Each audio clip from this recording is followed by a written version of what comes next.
A woman survives an assault in the New Mexico desert.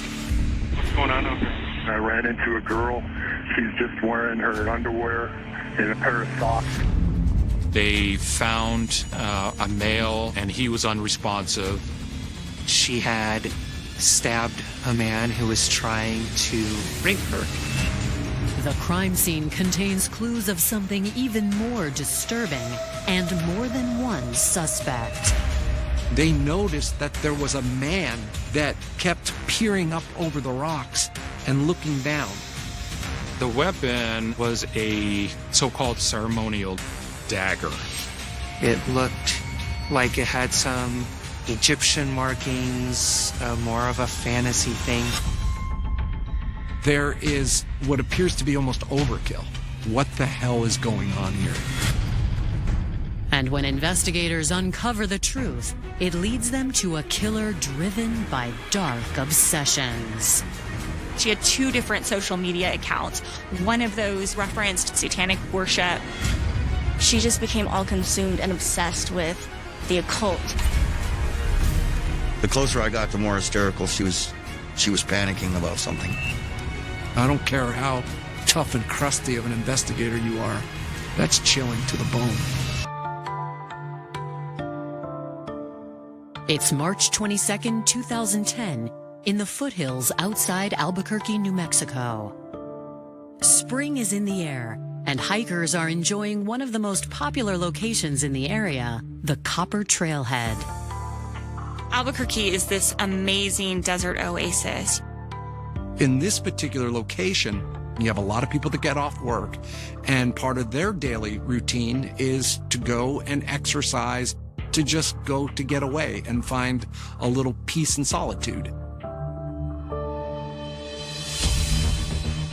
But a little before 6 p.m., the serenity is shattered by a disturbing discovery.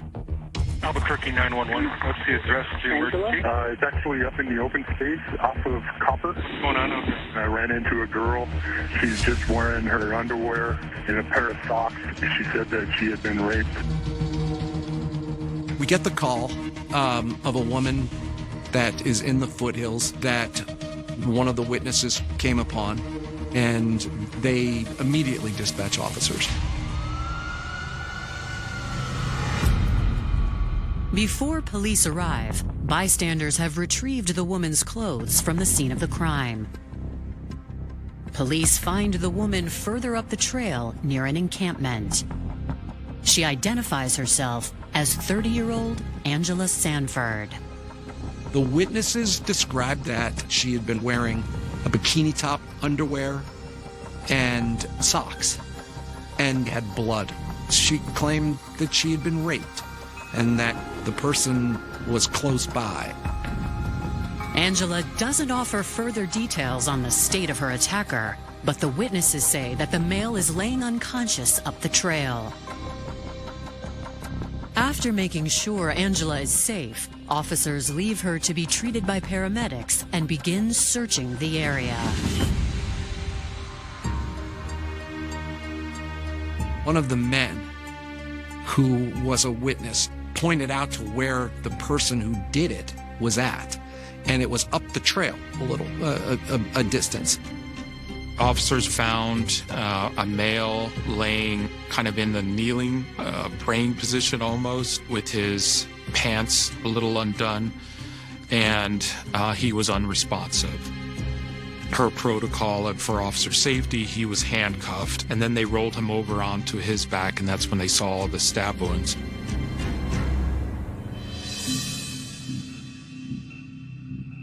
He had stab wounds on his chest, and it looked like on his face and in his neck as well.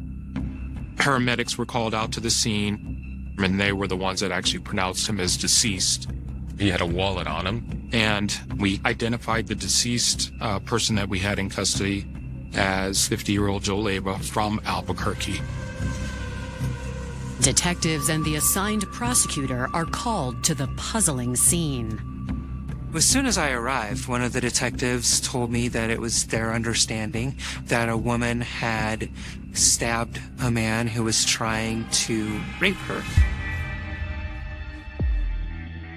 Myself and the detectives went up to the crime scene to do a walkthrough. And the first thing you see, of course, is the decedent right there on the ground, handcuffed behind his back. There was a rope on the ground to the right. There was also a dagger on the ground. In the area, there are some people who are just walking through, doing their normal hiking. There are a few witnesses who are standing around waiting to be talked to, including Miss Sanford. They kept the witnesses there at the scene and started interviewing them immediately. But to seasoned detectives, the crime scene simply doesn't add up. Her story was confusing. The whole thing was bizarre. I have a woman that claims that she was raped. She has blood on her. And this man has been stabbed numerous times. And there is what appears to be almost overkill that doesn't fit an act of self-defense. What the hell is going on here? The officers called my mother early in the a.m. that my father had passed. I remember just breaking down, falling to my knees. We didn't even know what happened.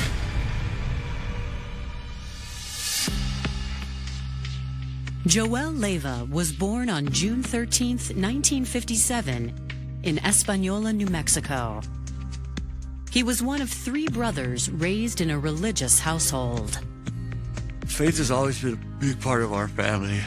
We didn't get to go out much. We were ministers' kids, pastors' kids. Well, I had 2 older brothers, Joel, and my older brother Amos. Amos ended up going to Bible college. Joel was about the same time getting ready to go into the military. In 1976, my father felt like he had a calling to serve his country, so he decided to join the Marine Corps, and he was enlisted, and he was in there for 4 years.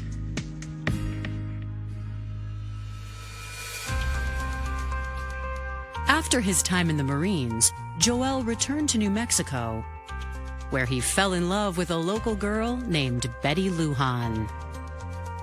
My father and my mother were a best man and a maid of honor at their family member's wedding. And they kind of they sparked. And they got together and fell in love, and the rest is history, I guess. My parents got married in the early 80s. My mother worked at the courthouse, retired from the state of New Mexico. My father was in logistics, shipping and receiving.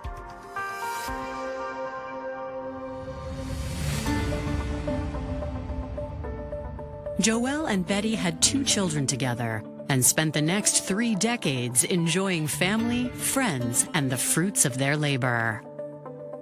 My parents had a great relationship, always laughing, always, having a good time. There was, always jokes and stuff in the house. We did everything together. He was a people person, It didn't take a long to make a friend. He just friendly to everybody, treated everybody fairly. My father would definitely help anybody he saw in need of any kind of help. We didn't have much growing up, but he would give his shirt off his back to help somebody.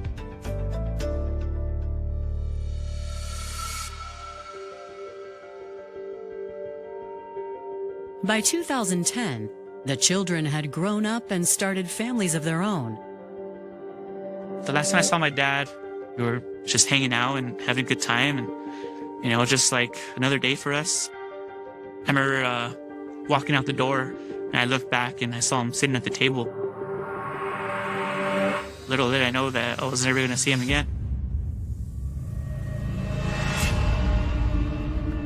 Now, Joel has been found stabbed to death in the New Mexico foothills, and police have been told it was the result of an attempted sexual assault. Witnesses had initially said that when they came across Angela for the first time, she was wearing blue bikini top, panties, socks, and like a long stocking with holes cut in it to use as a glove. She had blood on her right thigh, and she had blood on her cheek as well. She said she had gotten on top of him and then stabbed him and ran away. Everything seemed to generally make sense. Since Angela is too distraught to provide police with more details, officers prepare to take her in for a routine assault examination. But as Angela is removed from the scene, one of the witnesses surprises them with another detail. They were told from witnesses that there was a possible second suspect. She described him as a 30 or 40-year-old Caucasian male. He was still out there. Some of the hikers who found Angela direct police to an area near the crime scene. The witnesses were saying that they noticed up above them on this pretty steep incline, they noticed that there was a man that kept peering up over the rocks and looking down.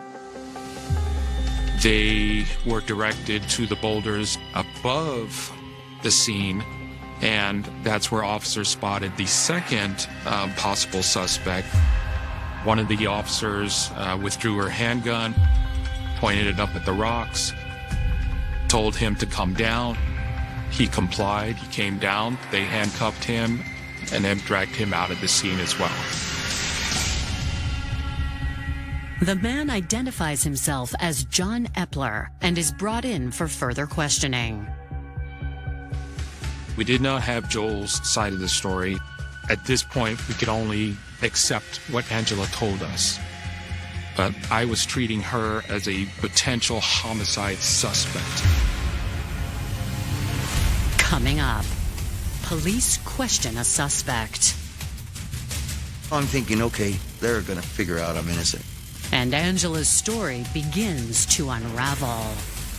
When she started becoming super defensive, that told me something was definitely wrong with this picture.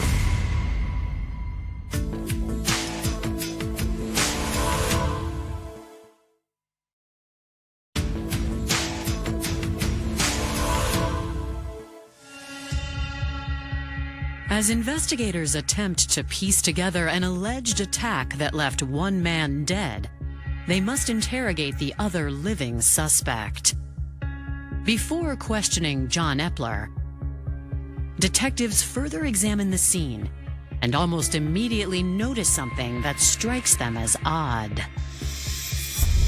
The weapon used to kill Mr. Leyva was a so-called ceremonial dagger. I found it to be rather fantastical.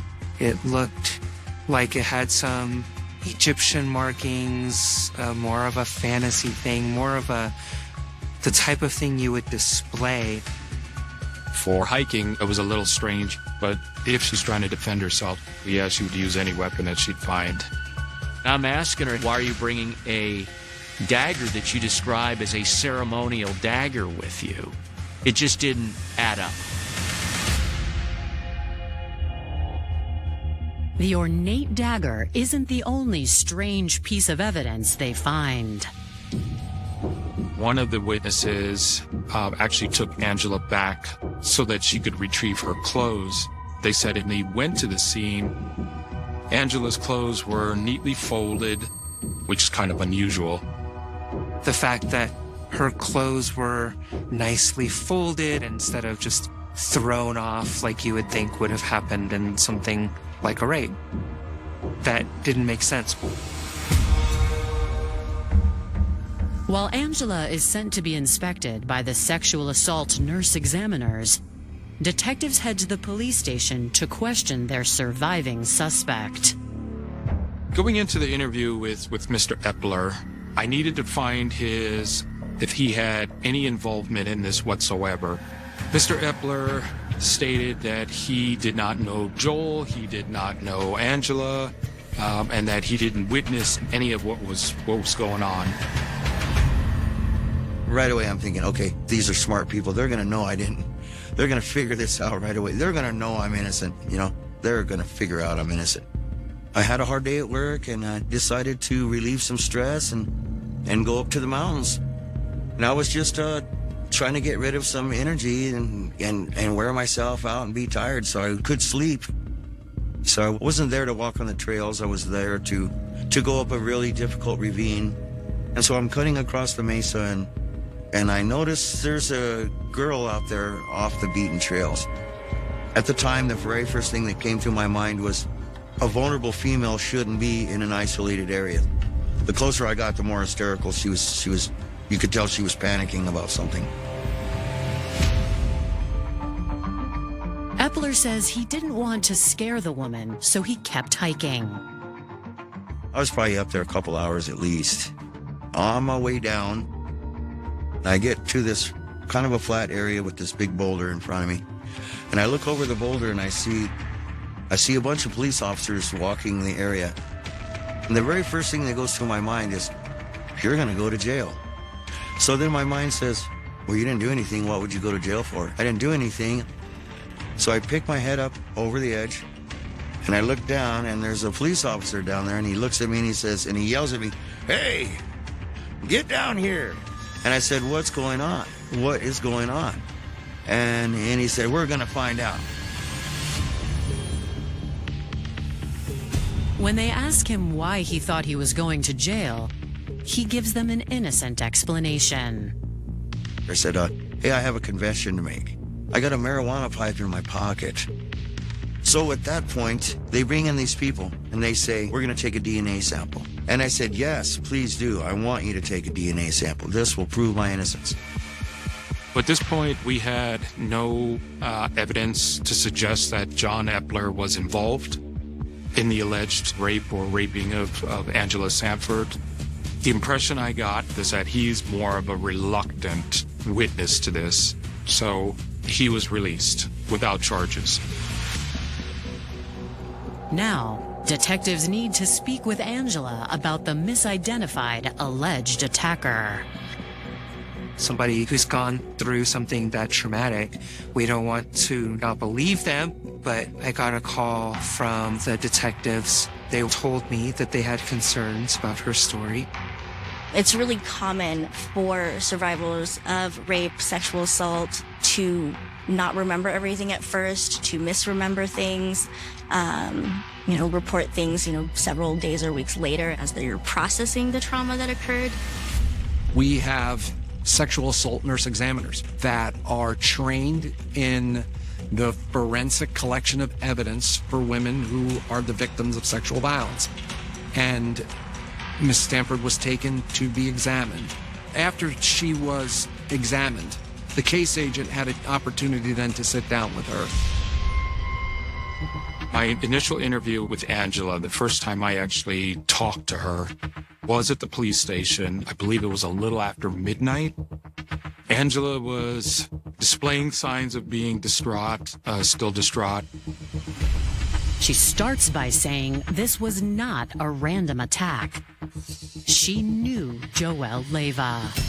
She said that she had contact with him, inviting him to go celebrate the Wiccan holiday up in the foothills. Joel agreed to go up with her. Miss Sanford said that she had been in the area celebrating the Wiccan holiday of Beltane. And immediately I knew that wasn't true.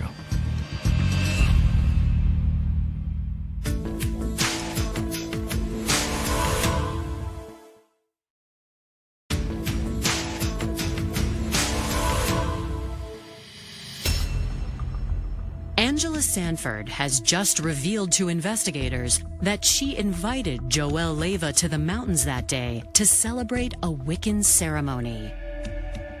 Detectives have her start from the beginning. Angela tells us that she had met Joel at the casino a couple days before. She was unemployed. She was looking for a possible job. Joel said he could possibly offer him if she had a resume. They ended up exchanging phone numbers. Then they left the casino. A couple days later, they were texting each other back and forth. My dad was always meeting new people, always trying to help people out, be that, an open ear. They struck up a relationship, and through phone calls and text messages, she invited him to participate in this Wiccan holiday. Angela explains that she's a follower of Wicca, a pagan religion whose practitioners are often referred to as witches. I have never had an incident involving anyone who called themselves a Wiccan witch. On the 22nd of March, Angela states that Joel called her to check in. Angela had stated that she was going up to do a Wiccan ceremony up at the foothills and asked him if he wanted to come along. According to Angela, the ceremony was meant to celebrate a Gaelic holiday known as Beltane. She claims that she felt it was going to be a time where maybe she could convert him to her faith. The communication between the two of them only started a few days prior, but they had set up to meet in this particular area. She said her boyfriend dropped her off at the trailhead. Joel arrives shortly thereafter and is walking behind her. The two of them had drinks. Angela says the hike started out innocently enough, but once they got deeper into the wilderness, things took a turn. She stated that she veered off to the site where she was going to hold the ceremony. They're off the trail now, east of the trailhead, kind of behind some boulders where even if you were walking on the trailhead, you would not have been able to see them at all. Her account is she gets up to use the restroom and he starts asking, "Can I watch?" And she says, no, and kind of goes and pulls down her pants, and that he comes up behind her. She claims that he then starts fondling her.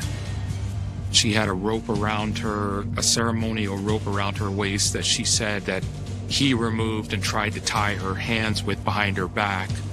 But apparently he tied it loose.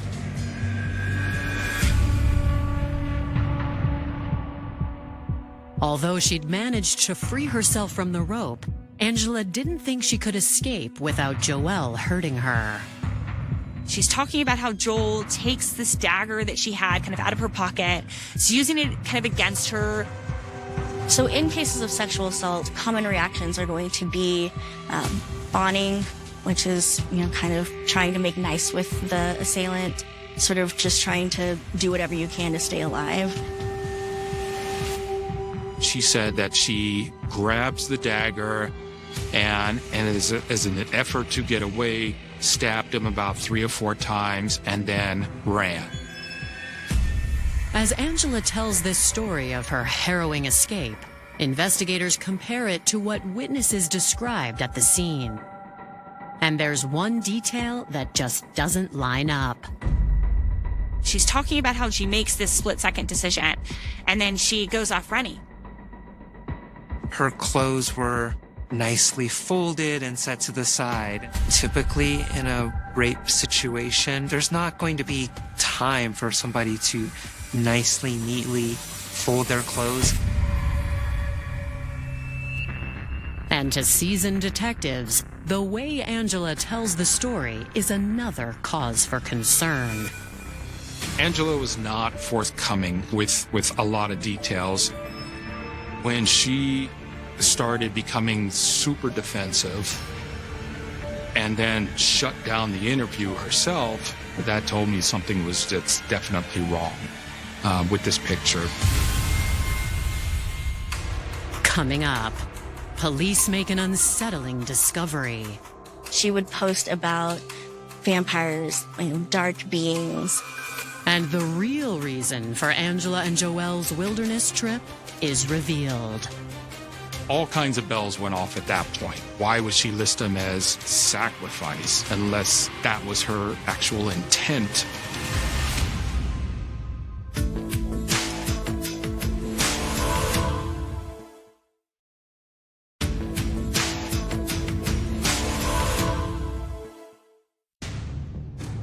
After their troubling interview with Angela Sanford, investigators are questioning whether there's more to her wilderness trip with Joelle Leyva than she's willing to share.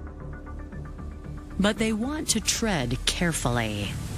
We want to make sure if this person was actually being raped, that we're treating them with respect and courtesy. And we more especially don't want to re-traumatize them. They begin with an analysis of her sexual assault examination.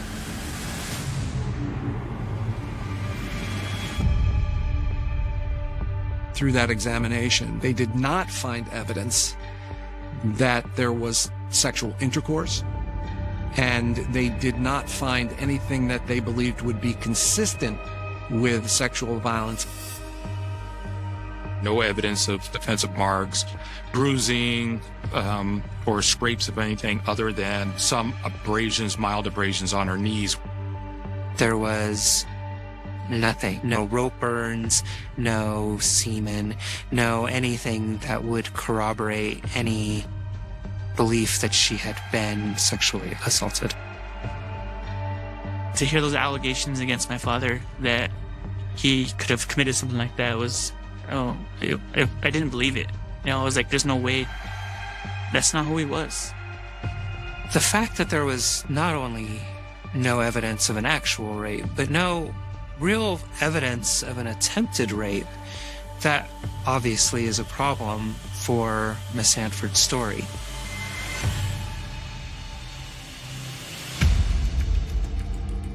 The autopsy on Joelle Leyva also disputes some of Angela's claims. She had said that she had stabbed him about 3 times and then run away.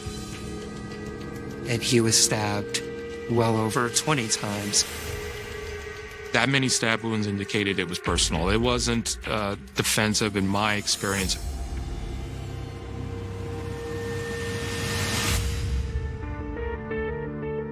When Joelle's loved ones are informed of the circumstances of his death, they find it even harder to believe. We had so many questions and we just didn't have any answers. A very, very emotional time. Hearing those stories come out and reading about those stories, it was not him. And the family made it very, very clear that there's no way that he would have gone to practice this Wiccan, witchcraft, pagan holiday. He was a practicing Catholic who was very committed to his faith. Hearing the word wicked, that was a shock. I remember them asking something about if he practiced it, anything like that. Obviously, he didn't. He was very well loved by his family. He was married, a large family. He was a very religious man.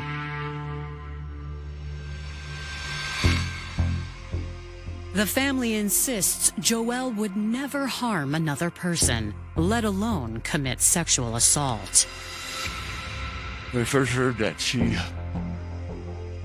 was claiming that he would raped her, Joelle would never rape a woman. My father, very open, very friendly, very giving. My dad always told us never lay your hands on a woman. I know he believed that, and I know he lived by that. So hearing all that, it made us even more angry.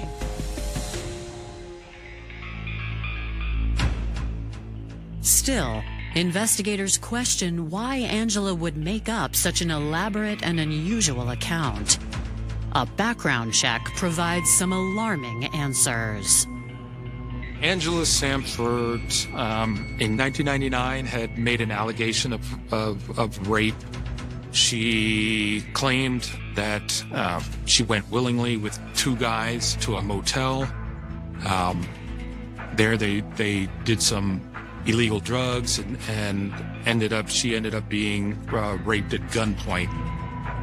But she didn't want to move forward in that case, it seemed. She didn't really have the response to the investigators that they were looking for. She kind of skipped out on the scheduled interview time. And so the case was dropped. It takes a lot for people to come forward, victims, and disclose that they've been sexually assaulted. So it is possible that it was a legitimate complaint. To gain insight into Angela's history, officers obtain the contact information for her boyfriend and request that he come to the station for an interview. He stated that he did drop her off at the trailhead, and she had told him come back in about an hour. So in about an hour, he called. She didn't answer. He called again, didn't answer. So he assumed that she was ignoring him or that she had just turned off the phone. But according to Angela's boyfriend, the reason she gave for going on the trip is dubious at best. He told us that she was not a Wiccan witch, that she was a Wiccan wannabe. Miss Sanford was born and raised here in Albuquerque. She was born into a family where there was considerable dysfunction, and she described her relationship with her father as one of fear and hatred. At 19, Angela moved to Illinois with her boyfriend at the time, and they both were into the alternative religions, the occult, and paganism. She sort of began to lean more into the occult, which could possibly have just been a way to escape that wasn't solely pagan or solely Wiccan.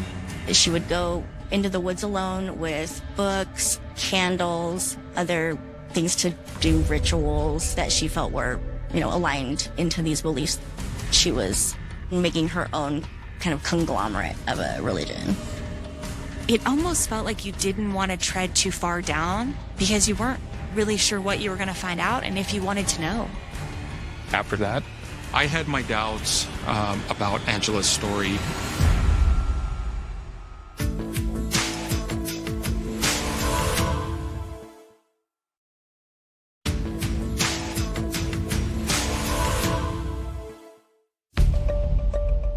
Investigators have just gained insight into Angela Sanford's complicated history and obsession with dark magic. Despite her past, Angela's boyfriend says he doesn't believe she's capable of such a brutal crime. He defended Miss Sanford vigorously, that there is no way that she would have done this, that he completely supported her story. The boyfriend was kind of this crux piece that gave you an insight to who she was in the days leading up to this and what she's watching, what she's indulging in, and how that led to this very real situation.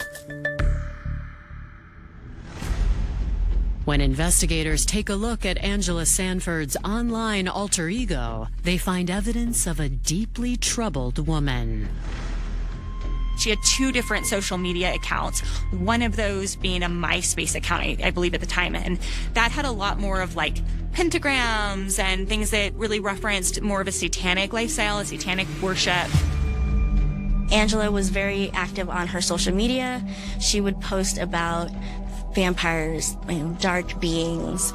She also was very interested in serial killers and the notoriety that they would gain from their crimes.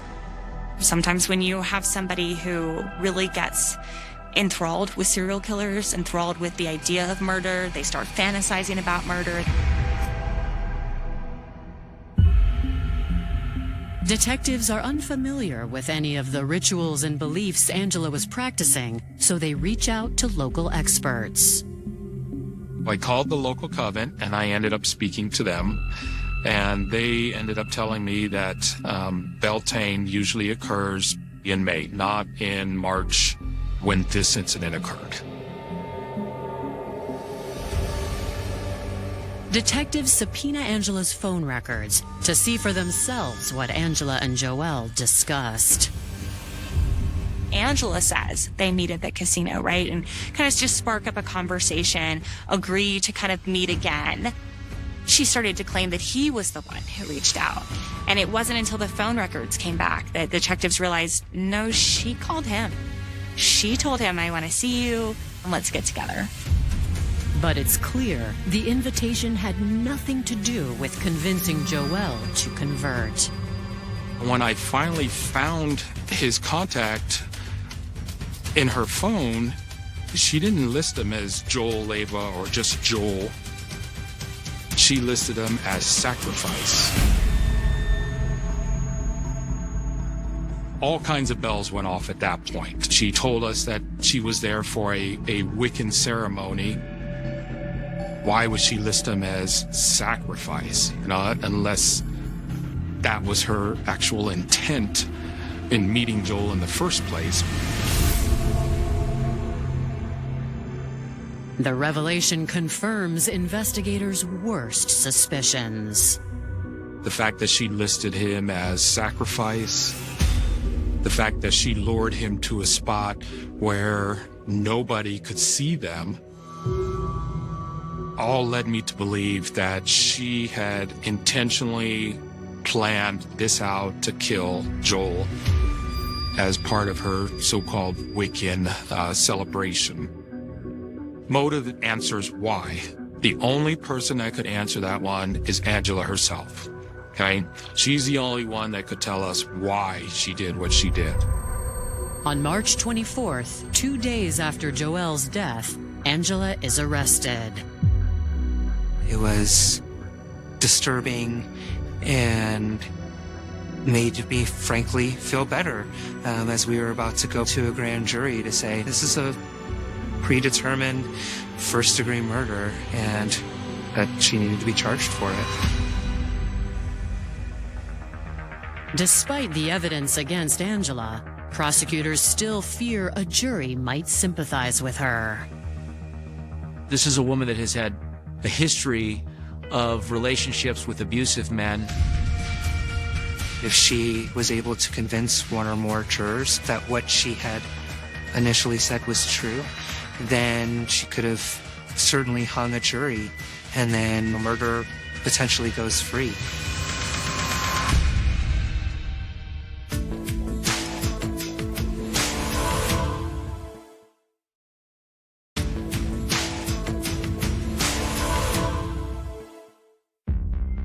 Following Angela Sanford's arrest, word of the disturbing case spreads quickly through the town of Albuquerque. But not everyone is pleased by the publicity.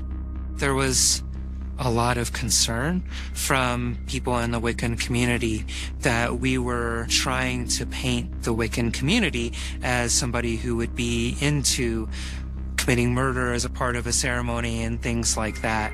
And so from the very beginning, we tried to be very clear that we didn't believe that this was truly a Wiccan ceremony. I learned that Wiccans don't sacrifice. Beltane was about celebrating the earth, the renewal of the earth. It's a very generally nature-based religion, a very peaceful religion.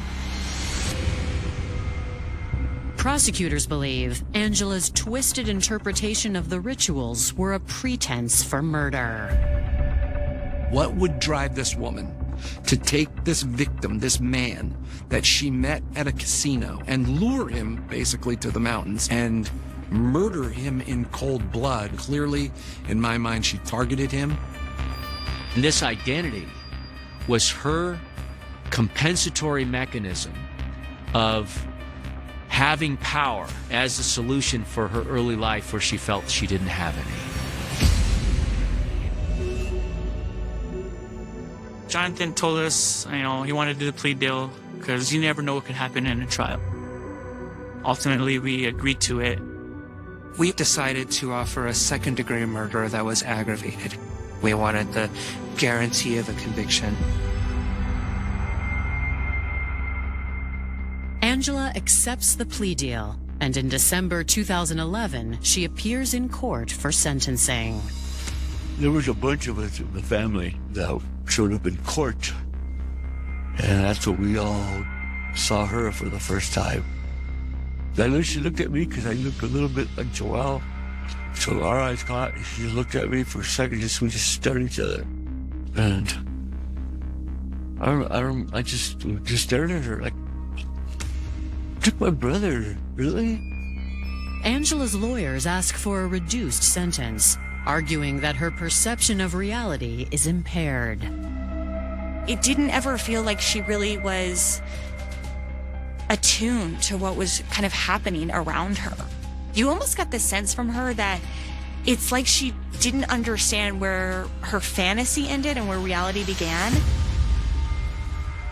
However, they are unable to produce any witnesses to support her. I don't remember anybody coming to speak on her behalf to try to convince the judge to give her a lesser sentence. And ultimately, he didn't. He gave her the maximum sentence he was allowed to. She doesn't give a statement. The information that we have is she felt like she had to sacrifice somebody. And regrettably, that person was Mr. Leyva. As a family, 20 years is not enough for what she did, what she admitted to doing. Should have been life in prison and never see the light of day again. This was somebody who lured somebody to this location to complete a human sacrifice. I don't care how tough and crusty of an investigator you are, that's chilling to the bone. I feel for the family of Mr. Leyva.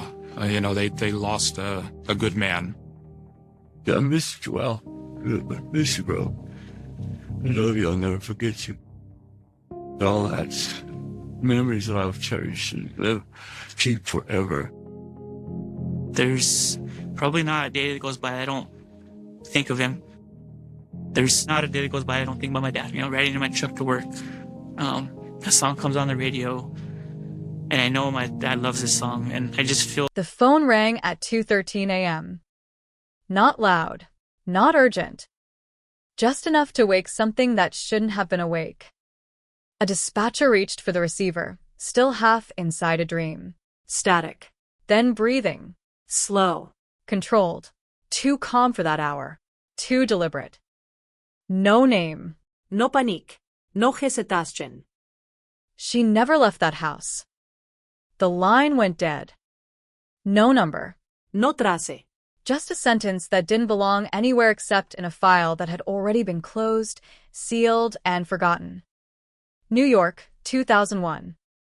A city that never truly sleeps, but that winter, it felt quieter, colder, heavy with something unspoken. Snow packed into sidewalks, turning streets into narrow corridors of ice. Breath visible in the air, sirens echoing longer than usual, as if the city itself was holding onto every sound. In Queens, far from the flashing lights of Manhattan, there was a street that barely made noise at all. Small houses, narrow driveways, curtains always drawn halfway. The kind of place where routines didn't change, where neighbors noticed when something fell off but rarely said anything about it. That's where Elena Voss disappeared. 27 years old, graduate student, studying linguistics of all things, languages, patterns, meaning behind words. People described her the same way every time. Quiet, focused, polite, not lonely, just private. She didn't throw parties, didn't bring strangers home, didn't stay out late. She lived alone in a modest second-floor apartment above a retired couple who spent most evenings watching television at low volume. Routine defined her life. Classes in the morning, library in the afternoon, home before dark.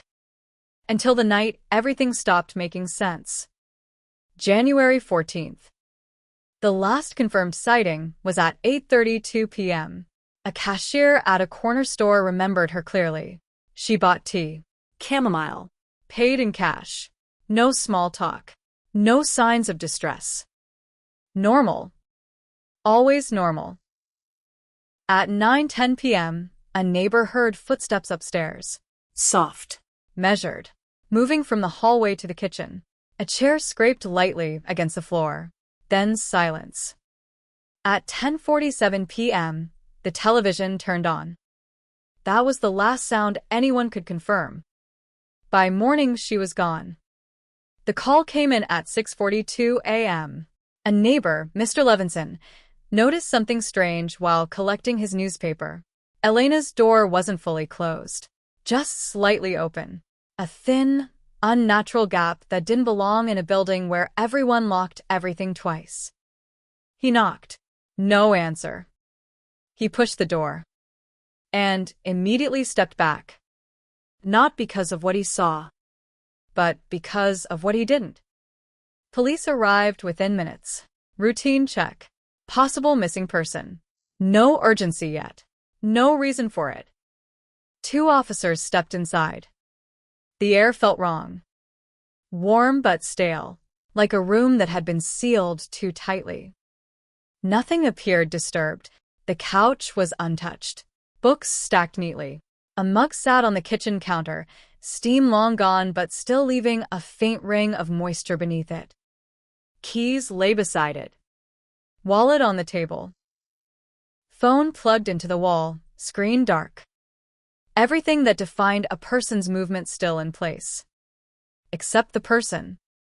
They moved through the apartment slowly, Carefully. calling her name once, then again.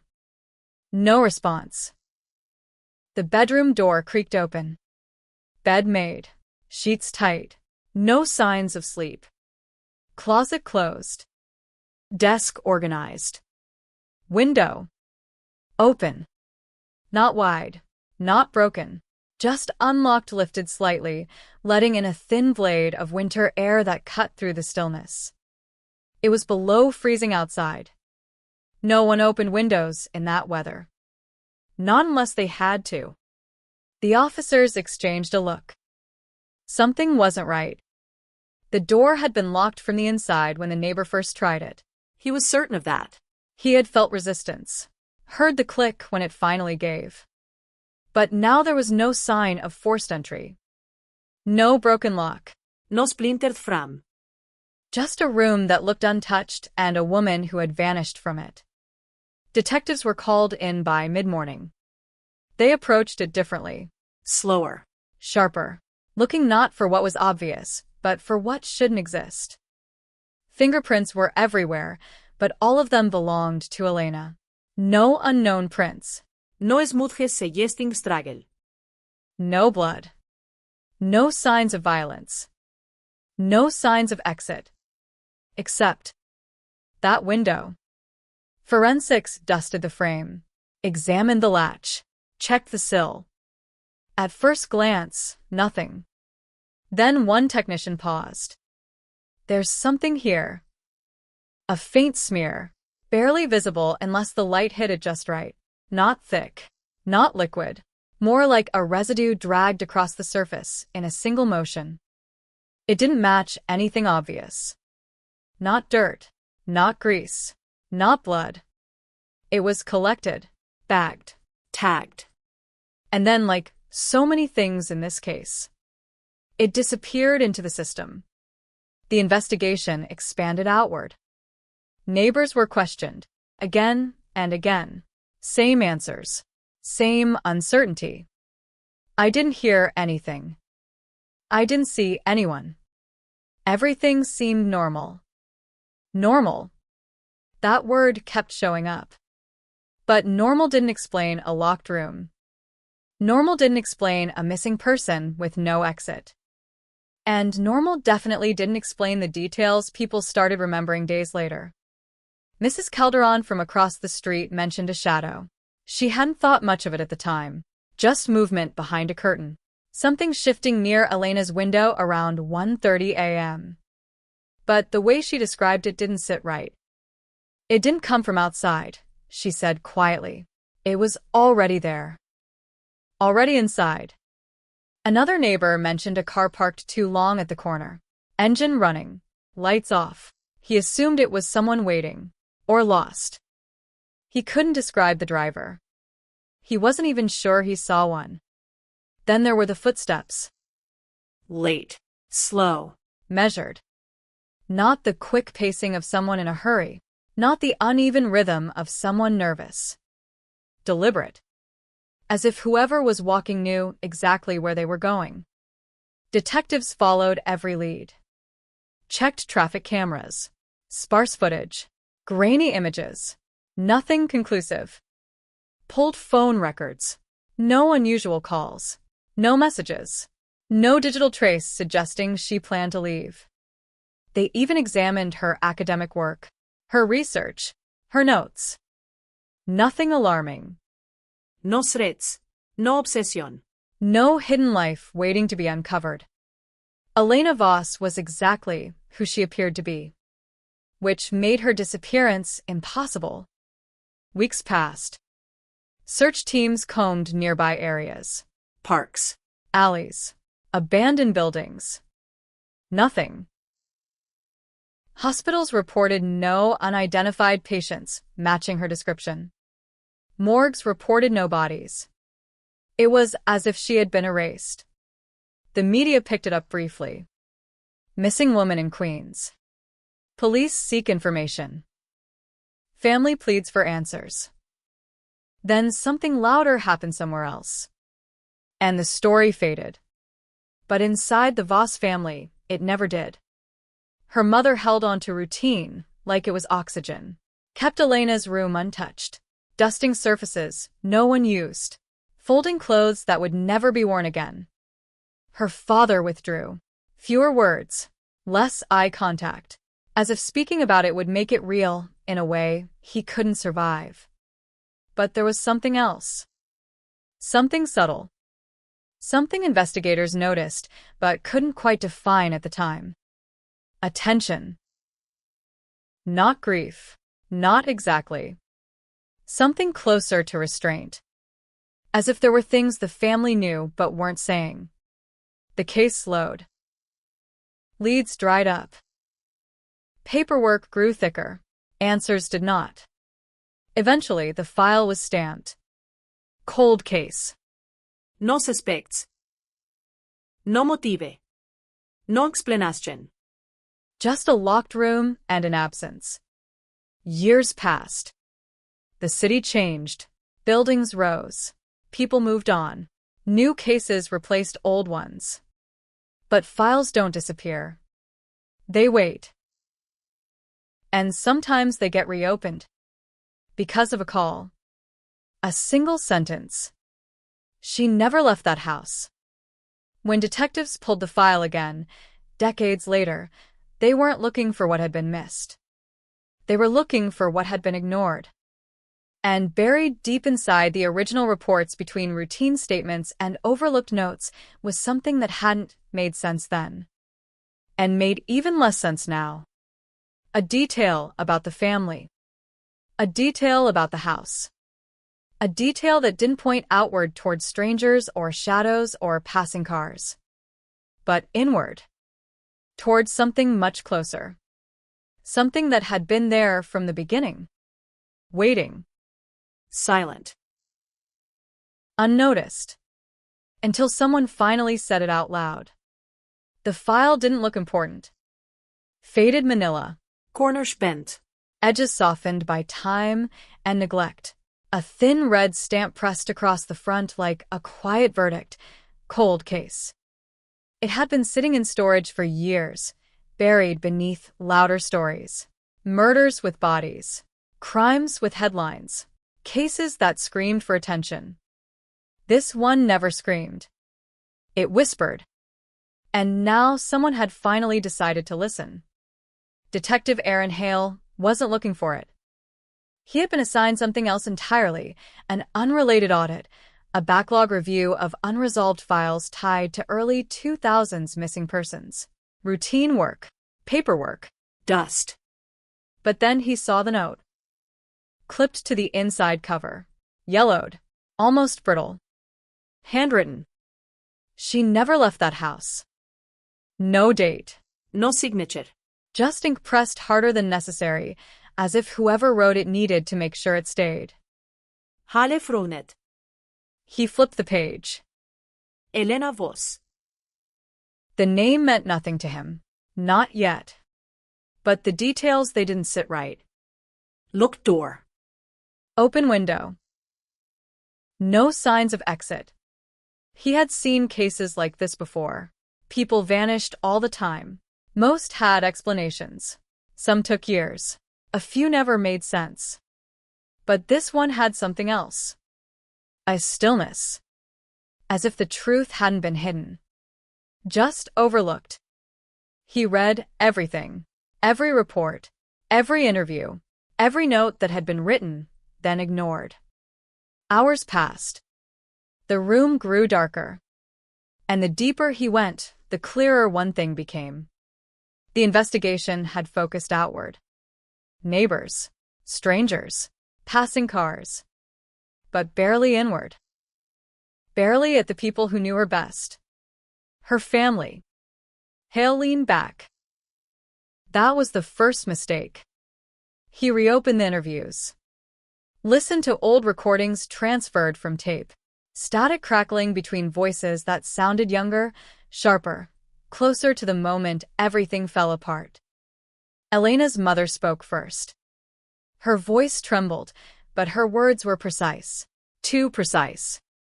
She was home that night. She called me around 9.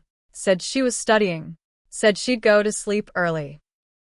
Did anything seem unusual? No. No hesitation. Too clean. Then her father. Deeper voice. Controlled. She kept to herself. Always did. No enemies. No problems. She wouldn't just leave. Do you think someone took her? A pause. Longer than expected. I don't know. Hale stopped the tape. Rewound. Played it again. That pause. It wasn't confusion. It was calculation.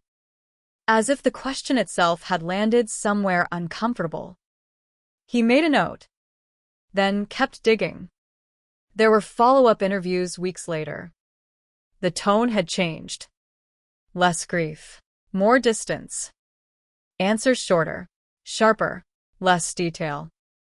Almost as if the longer the case went on, the less they wanted to say. Hale circled something else.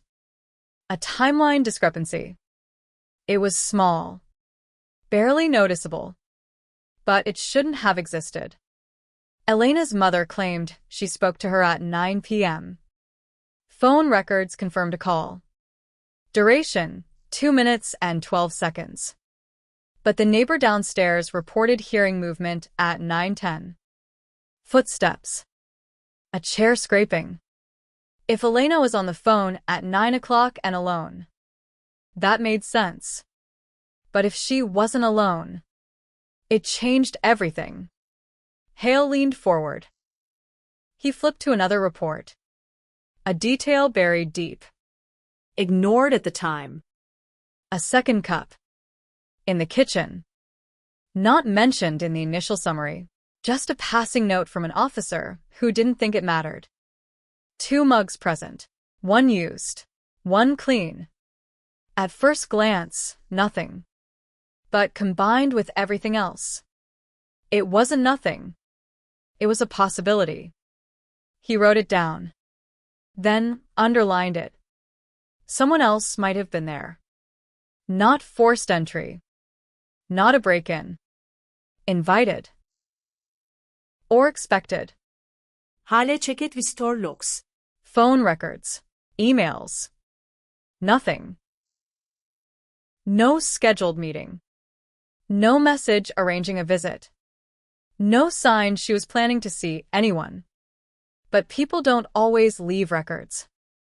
Especially when they don't want to be found. He turned to the forensic report. The smear on the window. He searched the system. Nothing. No follow-up. No lab results. No classification. It had simply vanished. Lost evidence. Another mistake. Or something worse. He requested access to archived storage. Old evidence boxes. Unprocessed materials. Things that had been cataloged but never revisited. It took 2 days. When the box arrived, it looked exactly like the file. Forgotten. He opened it carefully. Photographs first. The apartment. The kitchen. The bedroom. Everything exactly as described. Still, clean, silent. Then smaller items. Bagged, tagged. A hair sample. Fibers from the carpet. Dust collected from the window frame. And then, a sealed envelope. Label faded. Unknown residue windowsill. Hale froze. There it was. The thing that had been lost. Except it hadn't been lost. It had just never been opened again. He peeled it carefully. Inside, a small swab. Dry. Preserved. Waiting. He sent it to the lab immediately. Modern testing. Modern databases. Things they didn't have in 2001. If it was anything biological, it would speak now. While he waited, he went back to the family. This time in person. The Voss house hadn't changed much. Same structure. Same quiet street. Time had moved, but not here. Elena's mother opened the door. Older now, eyes heavier, but something else lingered behind them. Recognition. Not of him, but of why he was there. You're reopening it, she said.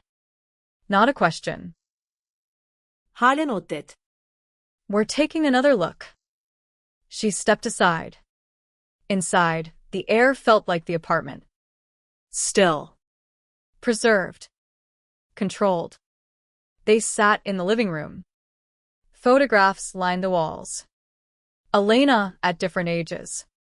Smiling. Always smiling. Hale studied them. Looking for something out of place. Something that didn't match the person described in the file. He didn't find it.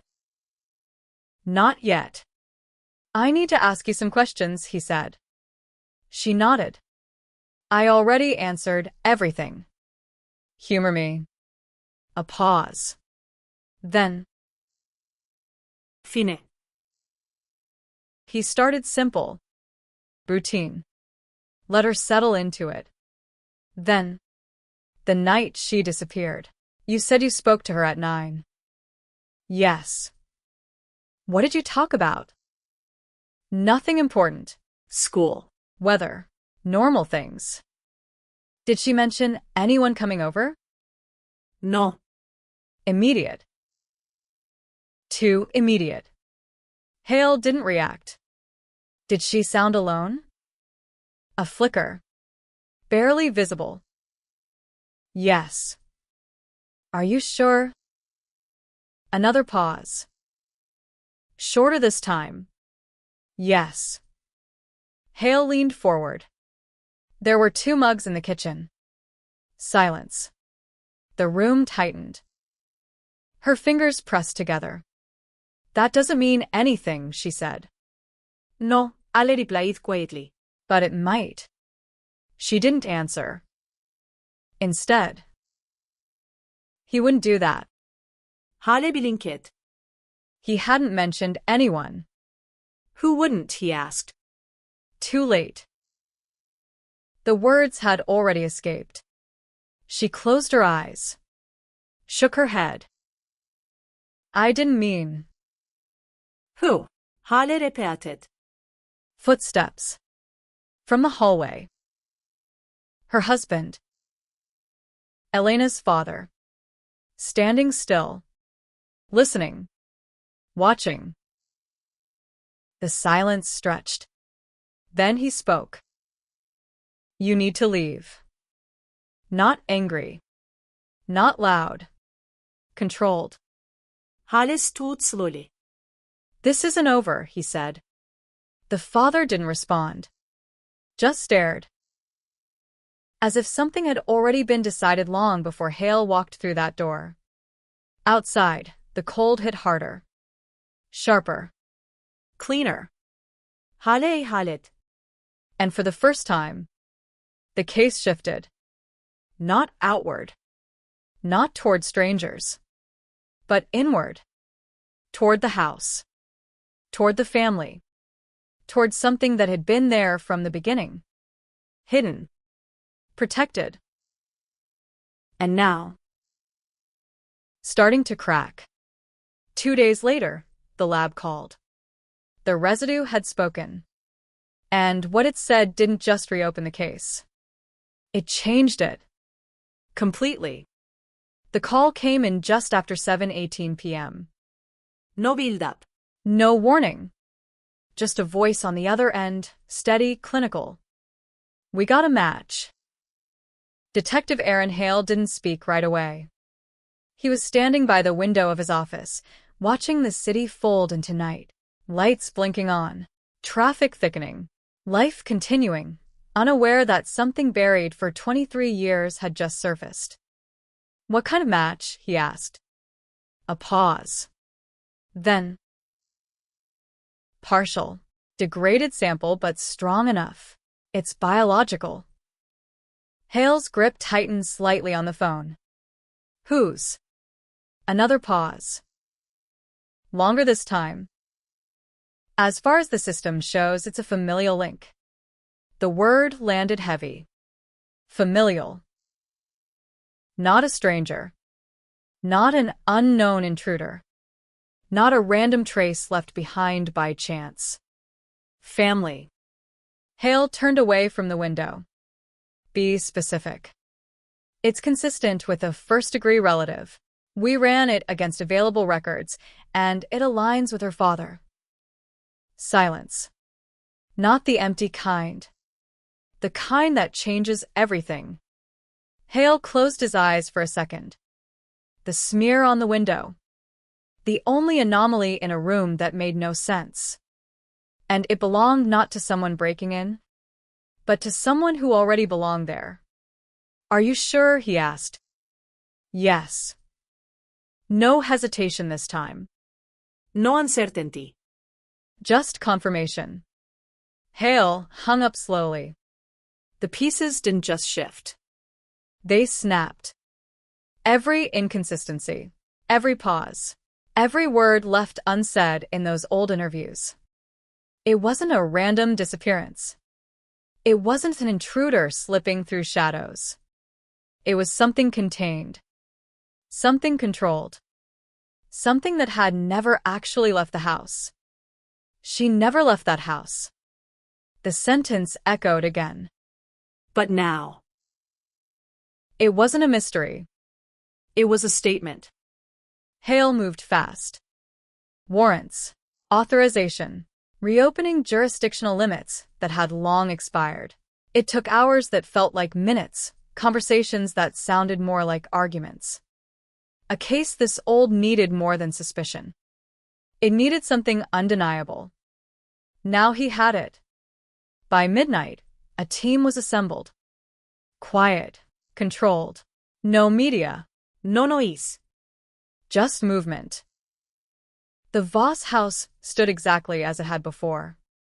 Still, silent, waiting. Lights on inside. Hale approached the door. Knocked once. Then again. Footsteps. Slow. Measured. The door opened. Elena's father stood there. Older now, more fragile. But his eyes. They hadn't changed. They didn't ask why Hale was there. They already knew. You found something, he said. Not a question. Hale didn't answer directly. We need to come in. A pause. Then, a small nod. The door opened wider. Inside, nothing had changed. Same furniture, same photographs, same preserved stillness. But now. It felt different. Not quiet. Contained. Like something had been held in place for too long. They moved through the house methodically. Room by room. Everything documented. Everything re-examined. But Hale wasn't looking at surfaces. He was looking at structure. Layout. Possibility. Was there ever any renovation done here? He asked. The father hesitated. No. Too quick. Hale glanced at the floor. Then the walls. Then The hallway. Something subtle. A shift in spacing. A difference in alignment between the exterior wall and the interior measurements he had reviewed earlier. Small. But wrong. Check the dimensions, Hale said quietly to one of the officers. They moved fast. Laser measurements. Floor mapping. Numbers compared in real time. And then, there's a discrepancy. Hale turned. How much? About 3 feet. 3 feet. Not enough for a room. But enough for something else. A void. A hidden space. Hale's gaze shifted to the wall. Plain. Painted. Nothing unusual. But now. Everything about it felt wrong. Get tools, he said. The sound of drilling shattered the silence. Drywall cracked. Dust filled the air. And then, a hollow space opened. Dark. Still. Sealed for years. The smell hit first. Not strong. Not fresh. But old. Deep. Something that had been locked away and forgotten by time. Flashlights cut into the darkness. Revealing. Wooden framing. Plastic sheeting. And beneath it, bones. The room stopped breathing. No one spoke. No one moved. Because suddenly, the impossible had become real. She never left. She had been there the entire time. Behind the wall.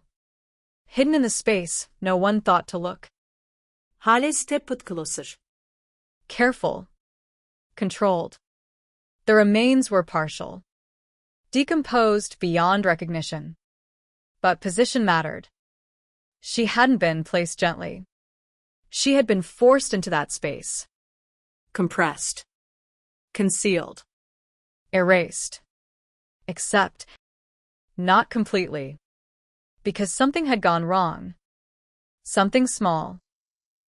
Something that left a trace on a windowsill. A mistake. Hale turned slowly. Elena's father was still standing in the hallway. Watching. Not shocked. Not confused. Just still. You want to tell me what happened? Hale asked.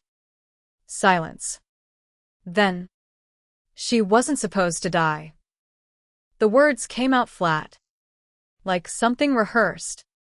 Like something said 1,000 times but never out loud. Elena's mother collapsed into a chair. Crying.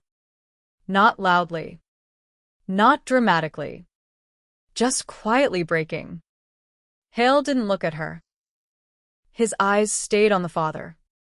What happened? He repeated. A long pause. Then. She found out. Found out what? Another pause. Longer. He swallowed. About me. The room tightened again. Be specific. I wasn't who she thought I was. Hale waited. No interruption. No pressure. Just silence. And eventually, it cracked. I had another family, the father said. The words hung heavy. Before her, before all of this, I left them, changed everything. Name. Life. Thought it was over. Hale's voice stayed steady. And Elena found out.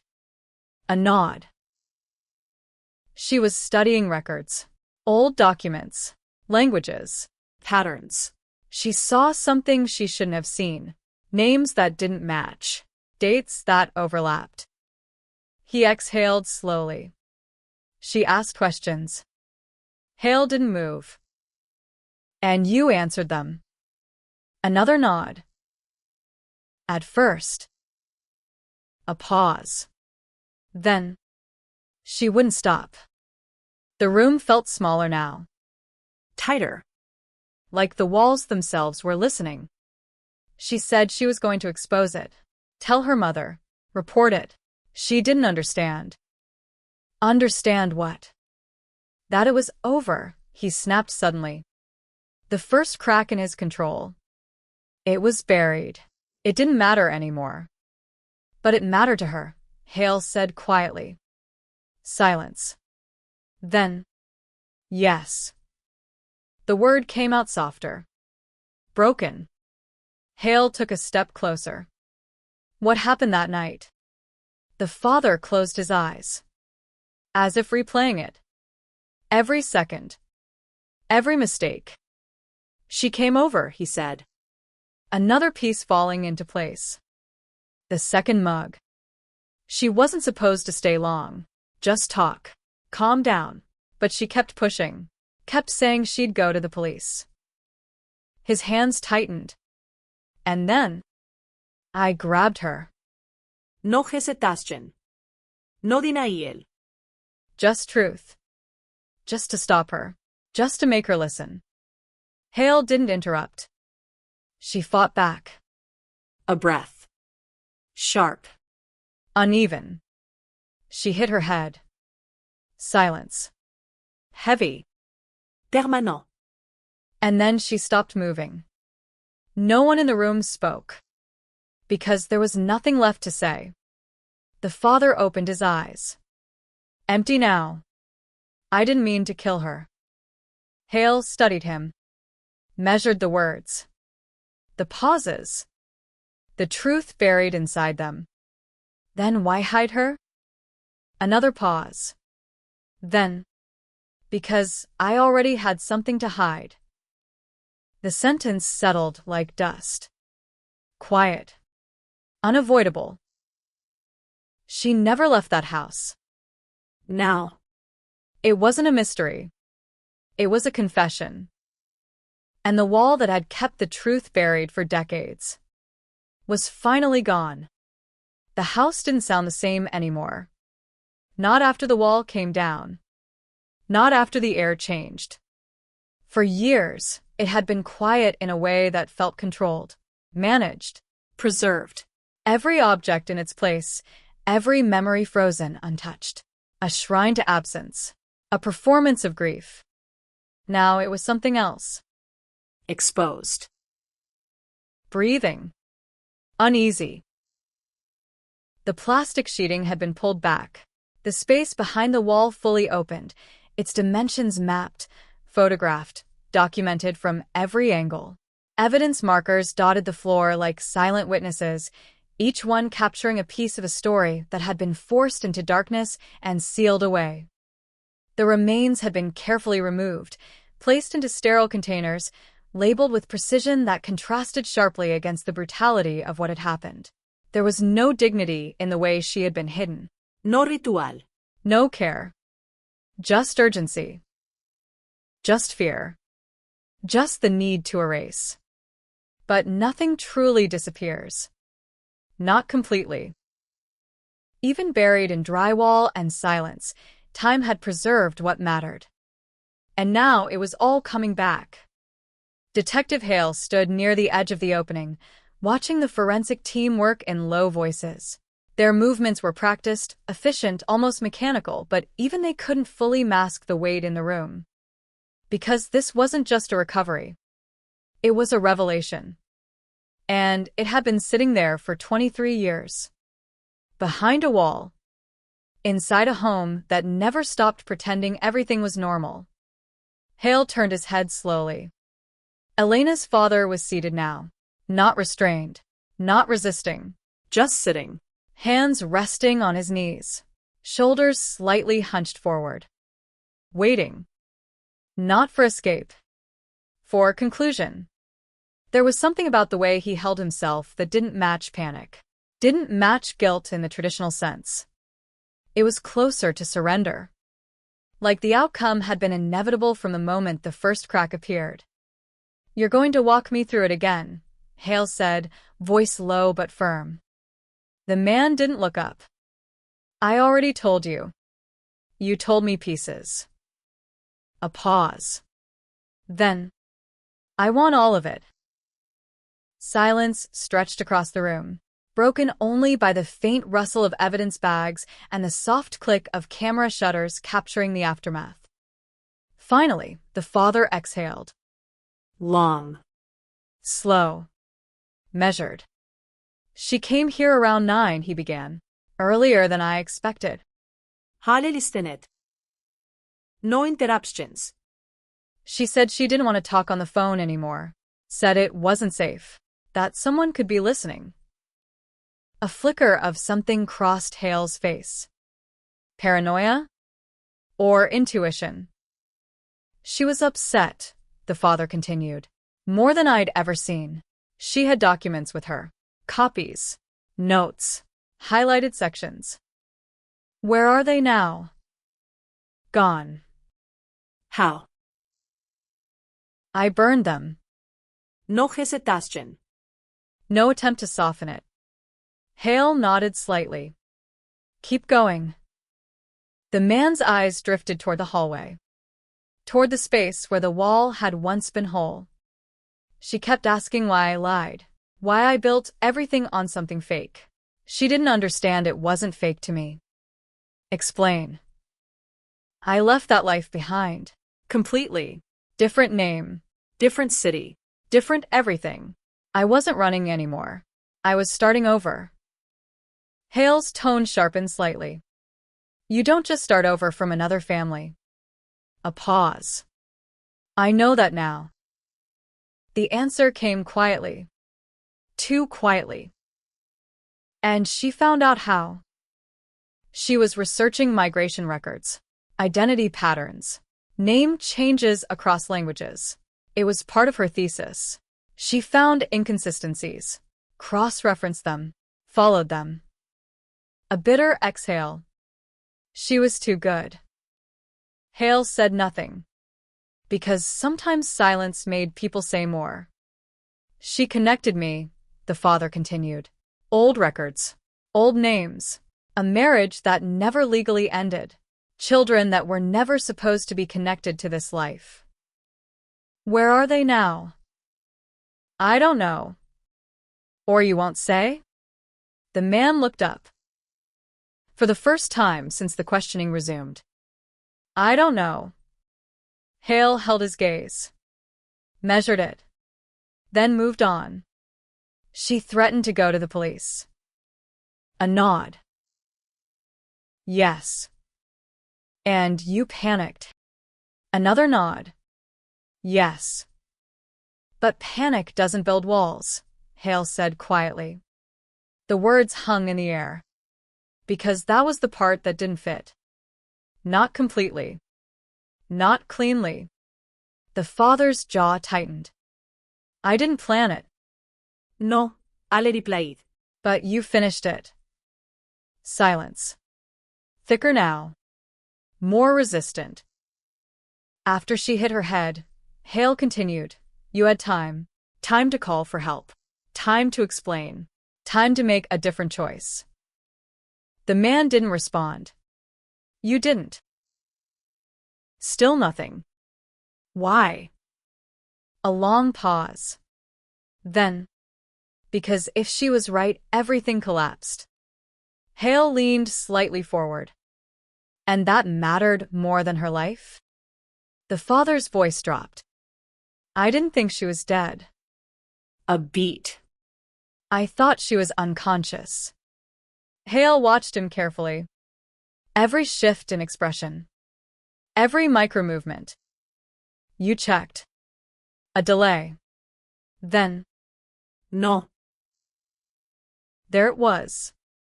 The fracture in the story. Small. But critical. You didn't check if your daughter was alive. The man's hands tightened. I couldn't think. No, Hale said calmly. You were thinking very clearly. Silence again. Because truth doesn't always need to be loud. Sometimes it just needs to sit there. Undeniable. Hale stepped back slightly. Let the weight of it settle. Then. The wall, he said. The father's shoulders tensed. You didn't build that overnight.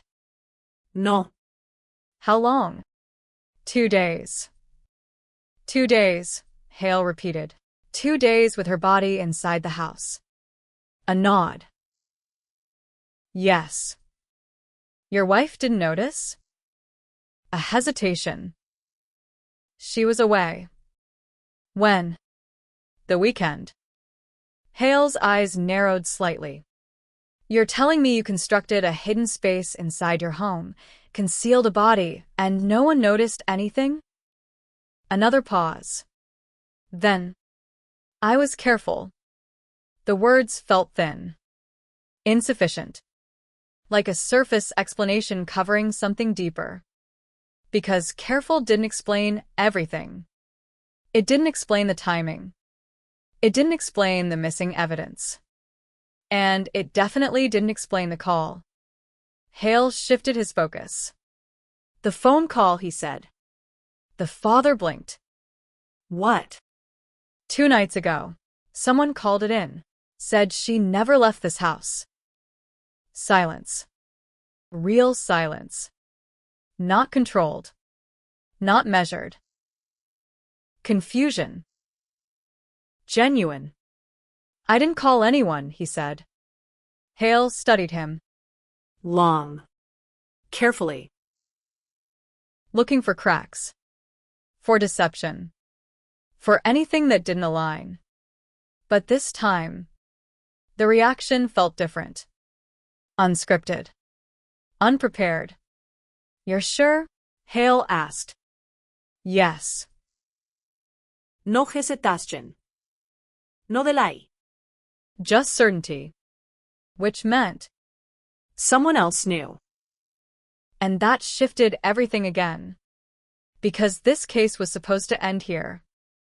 Inside this house. Inside this confession. But now, it opened outward. Again. Hale turned slowly toward the doorway. Toward Elena's mother. Still sitting. Still quiet. But no longer invisible. Because if the father hadn't made the call, then someone had. Someone close. Someone who knew. Someone who had been silent. For 23 years. Until now. The house didn't feel still anymore. It felt unstable. Like the truth hadn't just been uncovered. It had been triggered. And whatever came next wasn't buried behind a wall. It was walking freely. Out there. Waiting to be heard. The silence didn't hold. It cracked. Not loudly.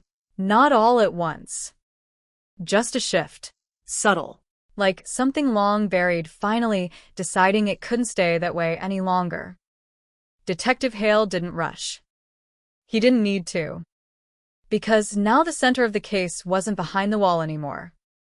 It was sitting in the room. Breathing. Waiting.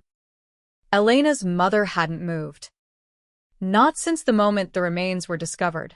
Not since the confession began to unfold piece by piece, each word dragging the past into the present.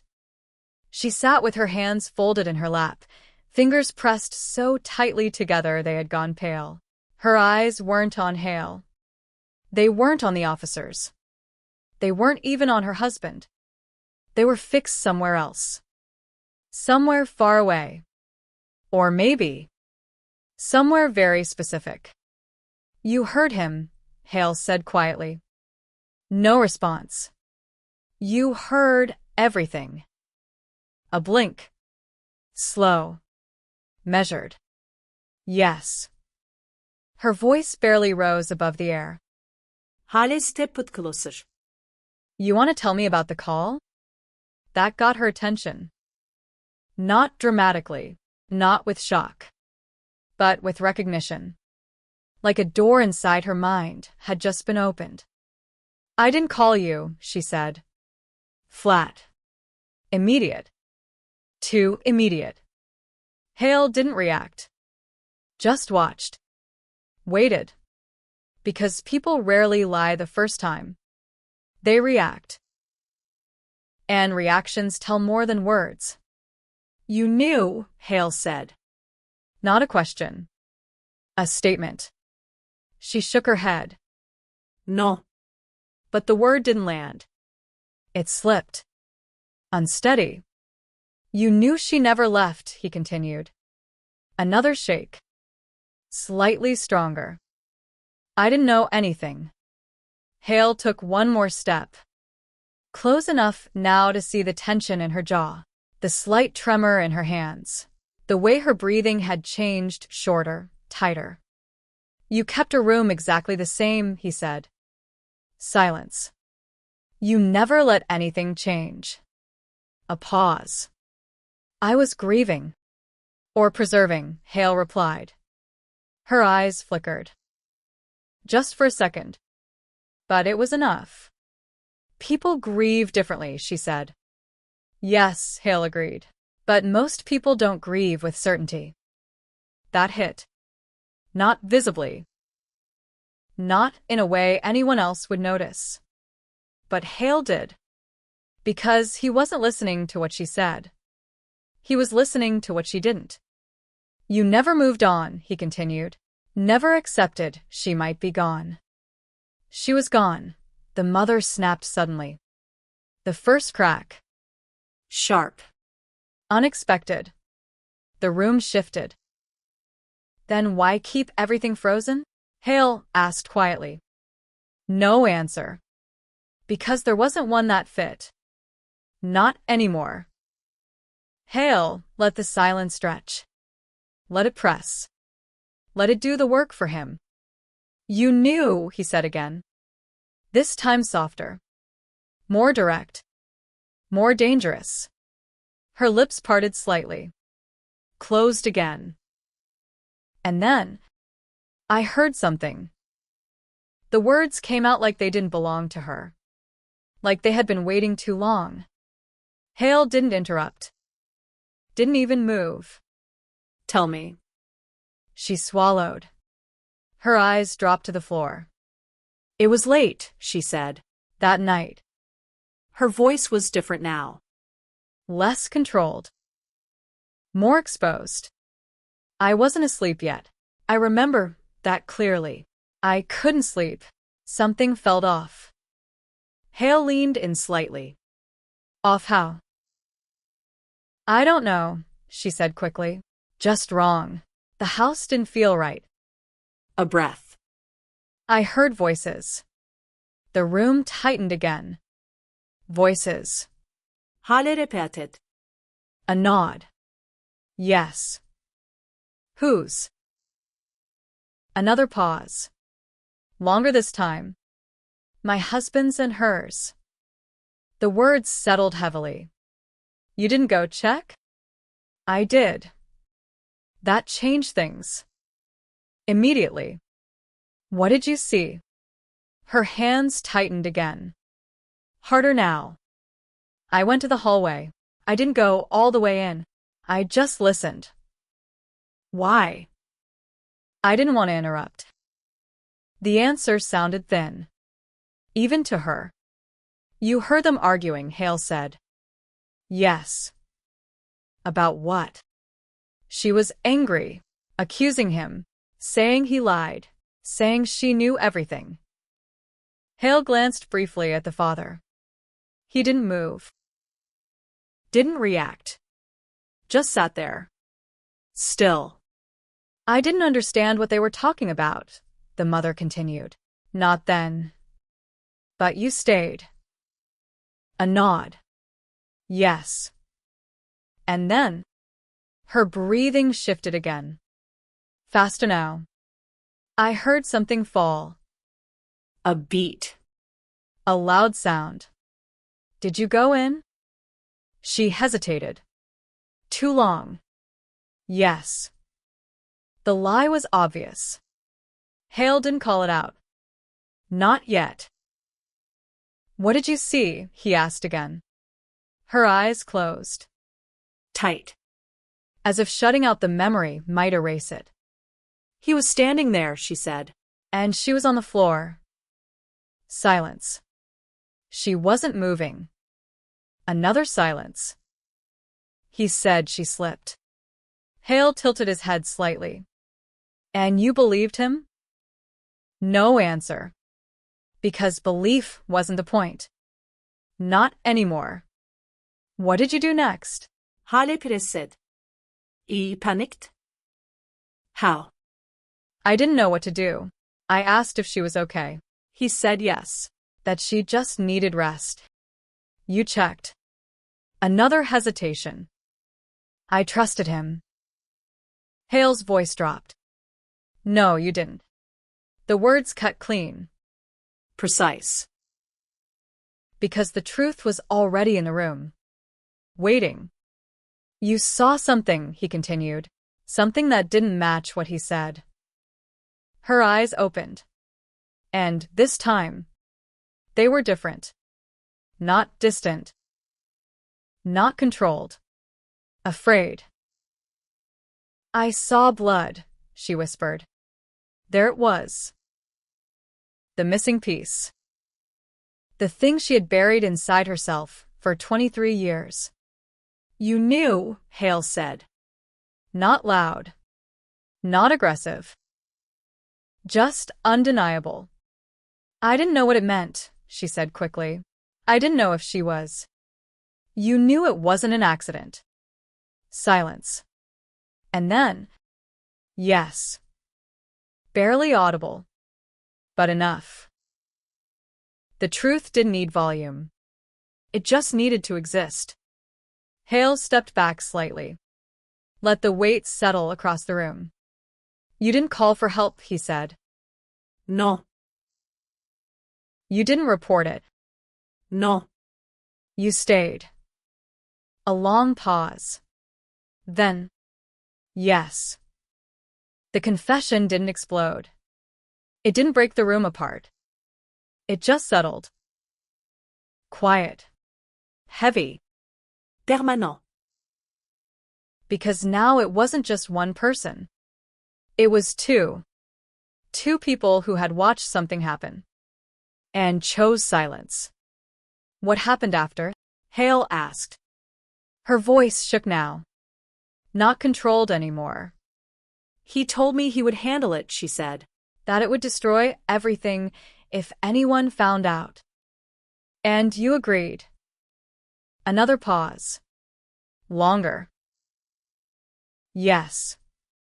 Why? The question hung. Sharp. Direct.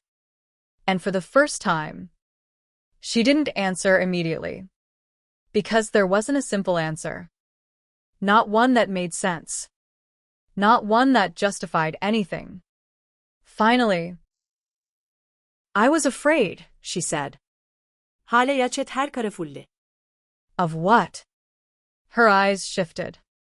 Not to Hale. Not to the officers. To her husband. Still sitting. Still silent.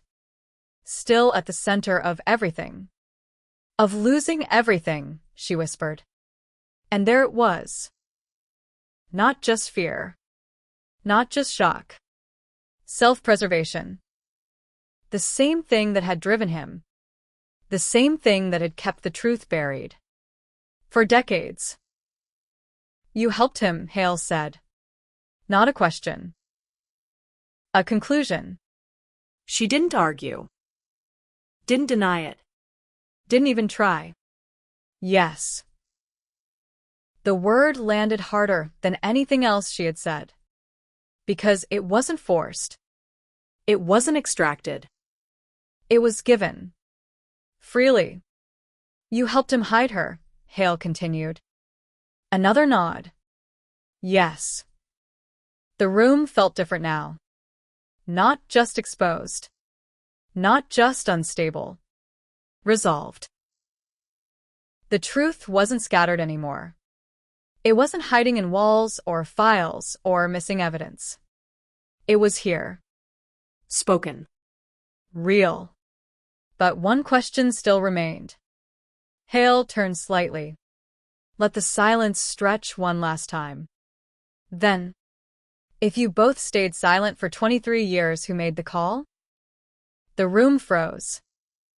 Because this time, Neither of them had an answer. And that meant one thing. They weren't the only ones who knew. Not anymore. And whatever had been buried with Elena Voss hadn't stayed buried. Not completely. The question didn't fade. It stayed there. Heavy, unanswered, dangerous. If neither of them made the call, then someone else had been carrying this secret. Someone who waited 23 years. Or someone who had only just discovered it. Detective Hale didn't speak right away. Because this was the moment cases either closed or unraveled further. And this one wasn't finished. Who else knew? He asked finally. No one answered. Elena's father stared at the floor. Her mother looked at her hands. Two people who had just confessed to burying the truth. And yet somehow still holding something back. Hale stepped closer. This doesn't work if you keep choosing silence. The father exhaled slowly. There was no one else. Flat. Controlled. A lie. Hale didn't call it out. Not directly. Instead, he shifted. Then let's talk about the timeline again. A flicker of irritation crossed the father's face. We already did. Not completely. Silence. Hale paced slowly across the room. Measured. Intentional. The argument happened. She fell. She stopped moving, he said. Your wife hears it, sees something, doesn't act. A glance toward the mother. She didn't look up. You say she was unconscious, Hale continued. You say you didn't check. You say you panicked. A pause. Then what? The father didn't respond. Hale stopped walking. Turned. Because there's a gap, he said. That word landed differently. A gap. Something missing. Something unaccounted for. I told you everything, the father said.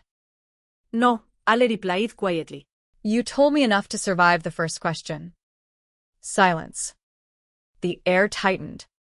Hale's voice lowered. There's time between her hitting the floor and you deciding to build a wall. No answer. What happened in that time? Still nothing. Hale stepped closer. Close enough now that there was no space left for distance. No more fragments, he said. No more edits. The father's jaw tightened. For the first time, there was resistance. Real resistance. I panicked, he repeated. No, Hale said calmly. You made decisions. Silence. The difference mattered. Because panic is chaos. Decision is control. And everything about this case felt controlled. Hale let the silence stretch. Then, he shifted direction. Abruptly. Your daughter, he said. The father looked up. Did she live here full-time? No. Then why come that night? She wanted answers. Yes, Hale nodded. But why here? Why not meet somewhere else? A pause. I don't know. Hale studied him. You do. The father's eyes flickered. Brief. But enough. She came here because this is where the truth was, Hale continued. Not just about your past. A beat. About something else. Silence. And then, something changed. Subtle. But real. Because for the first time, the father didn't deny it. Hale saw it immediately. Say it, he said. The father swallowed. His hands tightened slightly. Then loosened. She had been here before. Hale didn't move. Recently? A nod. Yes. When? A few days earlier. That shifted everything again. Why didn't you mention that? No answer. Why didn't you say she had already confronted you? Still nothing. Hale stepped in closer. Because that changes the story, he said. The father's breathing shifted. Unsteady now. Less controlled. She didn't just show up that night, Hale continued. She came back. A pause. And that means whatever she found. He leaned in slightly. It wasn't just about you. Silence. Then she went into the basement. The words came out suddenly. Unplanned. Uncontrolled. And they landed hard. Because the basement hadn't been mentioned. Not once. Hale's eyes narrowed. The basement, he repeated. A nod. Yes. Why? She said she heard something. The room shifted again. Not dramatically. But enough. Because now, this wasn't just about identity. Or secrets. Or lies. It was about the house itself. What did she hear? Hale asked. I don't know. Did you go down there with her? No. Did she go alone? Yes. When? A few days before that night. Hale processed it quickly. Fast. Sharp. Pieces moving. She went into the basement, he said slowly. Found something. Came back. And then returned later angry.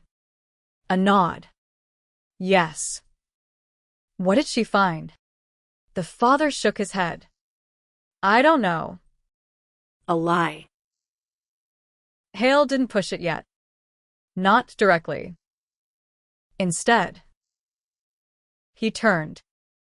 Seal the basement, he said to the officers. No one goes in or out until we clear it. Movement began immediately. Controlled. Focused. Because now, the case had a new center. Not the wall. Not the room. The basement. Hale turned back. You're going to walk me through that part again, he said. The father didn't respond. But he didn't refuse either. Because something had already shifted.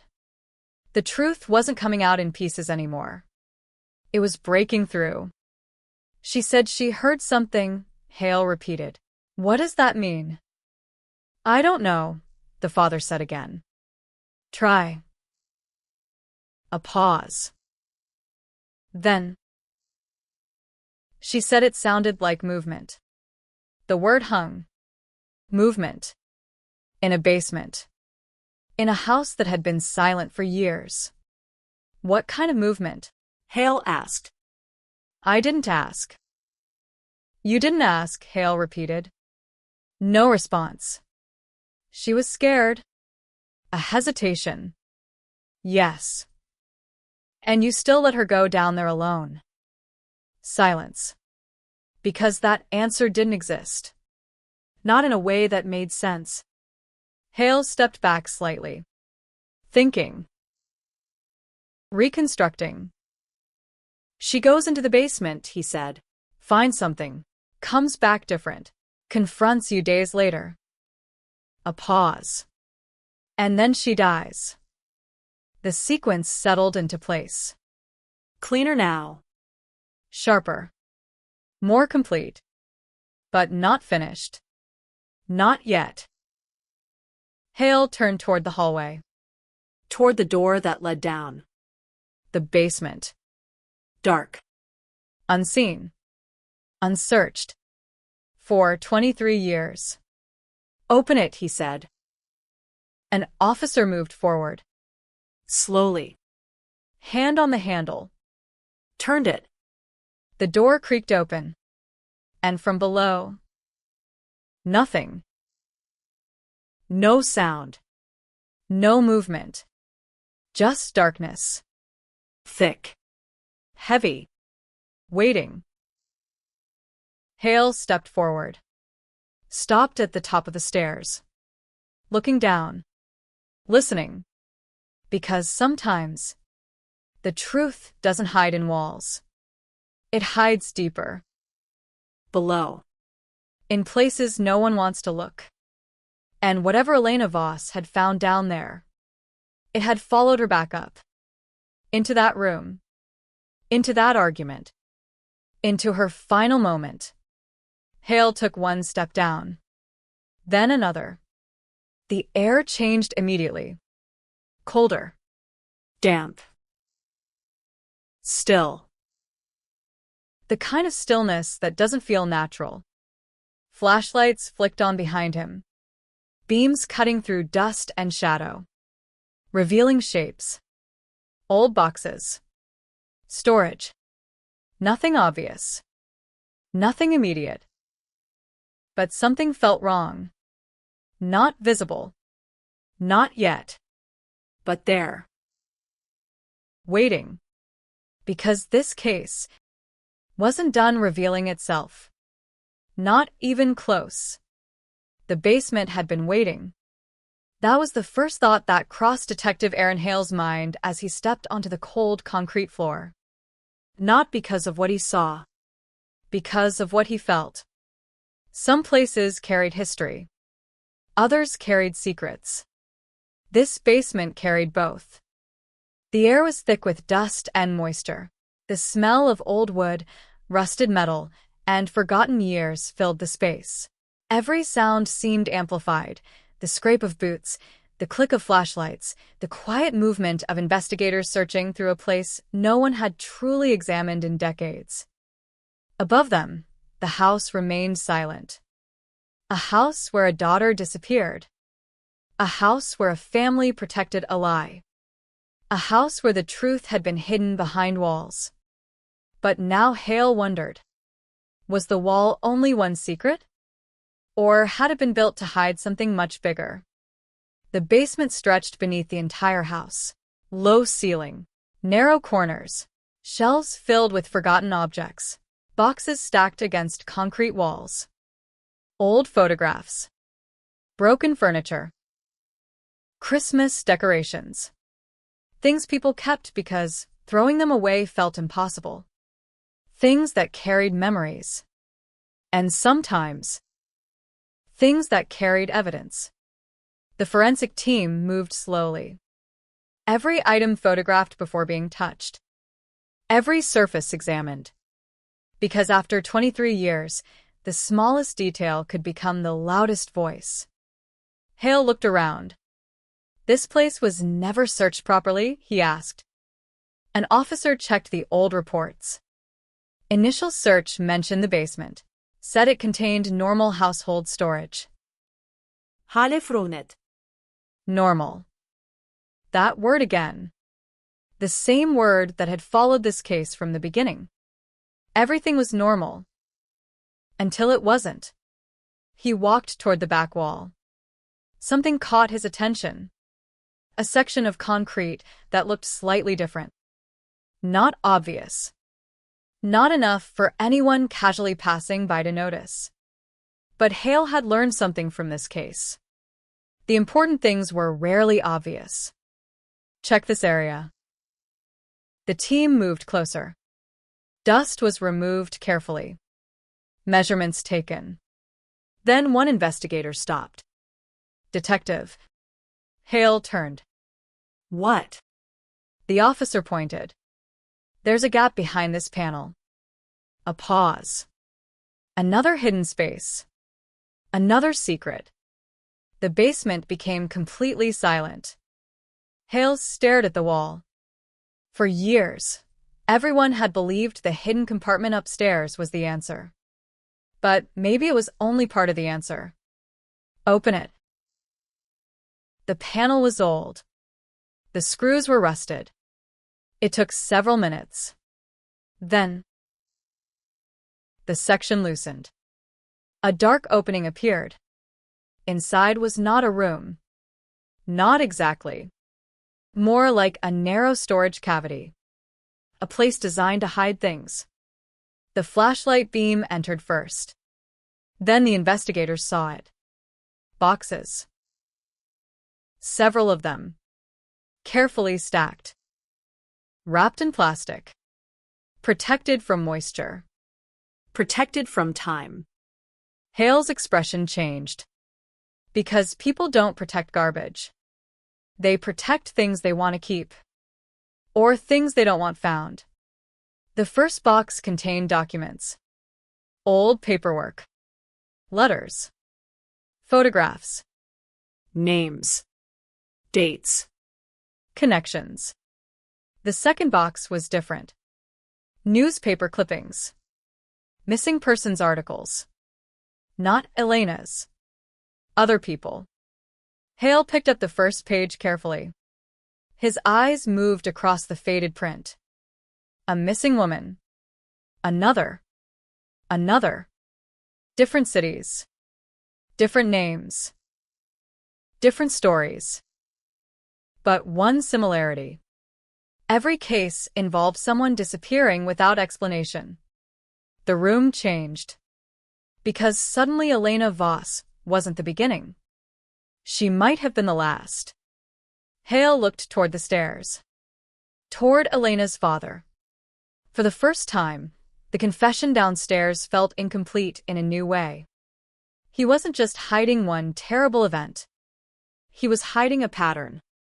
The father was brought downstairs. The moment he saw the boxes, his face changed. Not surprise. Recognition. That was enough. Halen otacet. You know what these are.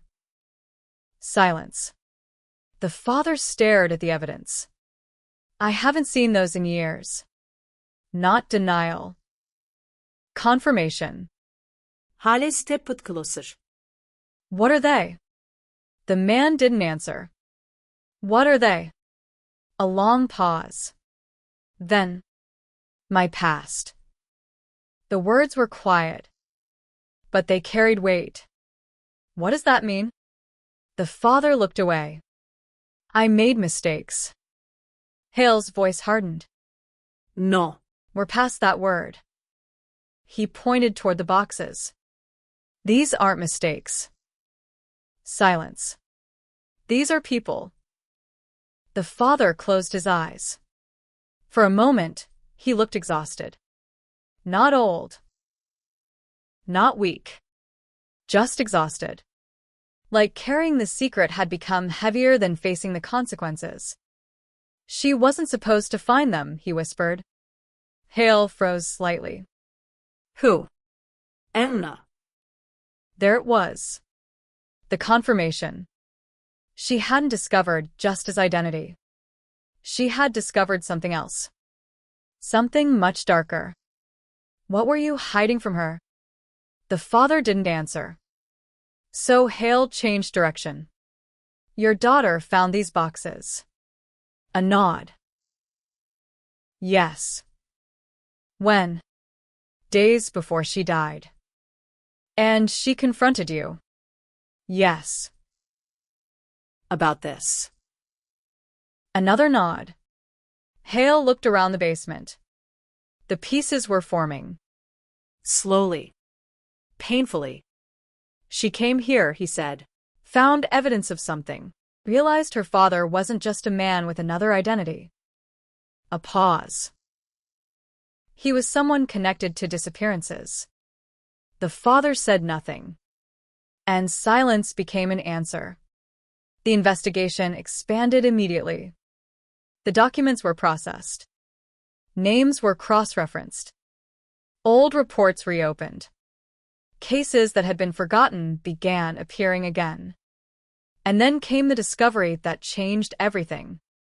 The names in the basement weren't random. They were connected. Not by location. Not by age. Not by circumstance. By one person. Elena's father. Before he became the man everyone knew. Before the family. Before the house. Before the quiet life in Queens. There was another identity. Another story. one that had been carefully erased. Hale returned to the living room upstairs. Elena's mother was still there, waiting. But now she looked different. Like she knew the truth was no longer something she could control. "You knew about the basement," Hale said. Her face went pale. "I knew there were things he kept." "What things?" "I didn't ask." Another incomplete answer. Hale stared at her. "You lived in this house for decades." "Yes." "You never wondered why your husband hid boxes?" She looked down. "I was afraid of the answer." That sentence mattered. Because fear explained silence. But it didn't excuse it. "You helped him hide the truth." A tear moved down her face. "I know." "No," Hale said quietly. "I don't think you do." She looked up. "You lost your daughter because you protected him." The words hurt. Because they were true. And truth hurts most when there's no argument left. She covered her face. "I thought I could fix it." Hale پرسید. "Fix what?" Her hands slowly lowered. And then she said something that changed the entire direction of the investigation. "I wasn't the first person who knew." Hale went still. What? She looked toward the basement door. Toward the evidence. Toward the past finally crawling into the light. There was someone else. Who? Her voice dropped. Someone who had been forgotten. Someone who had never appeared in the original case file. Someone who had been close enough to know the truth. And far enough away to escape suspicion. "My husband had a brother." Hale فرونت. "Brother?" She nodded. "Yes." "Where is he now?" Another pause. Then, "I don't know." The room became silent again. But this silence was different. Because now the mystery had a new face. A new name. A new direction. The case that began with a missing woman had become something much larger. A hidden identity. A buried history. A family built on lies. And somewhere outside that house was someone who knew the truth long before Detective Hale ever opened the file. Someone who had stayed silent. Until now. And the question haunting the investigation was no longer, who killed Elena Voss? It was, who else helped make sure no one ever found out? The name changed everything. A brother. A person who had never appeared in the original investigation. A person who had never been questioned. A person who had somehow existed in the shadow of the case for 23 years. Detective Aaron Hale stood in the Voss living room, staring at Elena's mother. The room felt smaller than before. Every wall. Every photograph. Every piece of furniture. Everything that had once represented an ordinary family life now looked like part of a carefully constructed illusion. "His brother's name," Hale said. The woman hesitated. Not because she didn't remember. Because she did. Thomas. The name entered the room and stayed there. Thomas what? She looked away. Thomas Voss. Hale immediately noticed something. Same last name. Not hidden. Not changed. Just absent. Why wasn't he mentioned in the original investigation? No answer. Mrs. Voss. Her eyes lowered. Because he wasn't part of our lives. Hale didn't react. Not visibly. But he heard the weakness in that explanation. People don't usually disappear from family histories by accident. They are removed. "Tell me about him." A long pause. Then, He was older. How much older? 8 years. Where is he? I don't know. Again. That answer. Hale had heard it too many times. I need you to understand something, he said calmly. Every time someone in this house says, I don't know, it usually means there is something you don't want to say. She looked at him. Tired. Broken.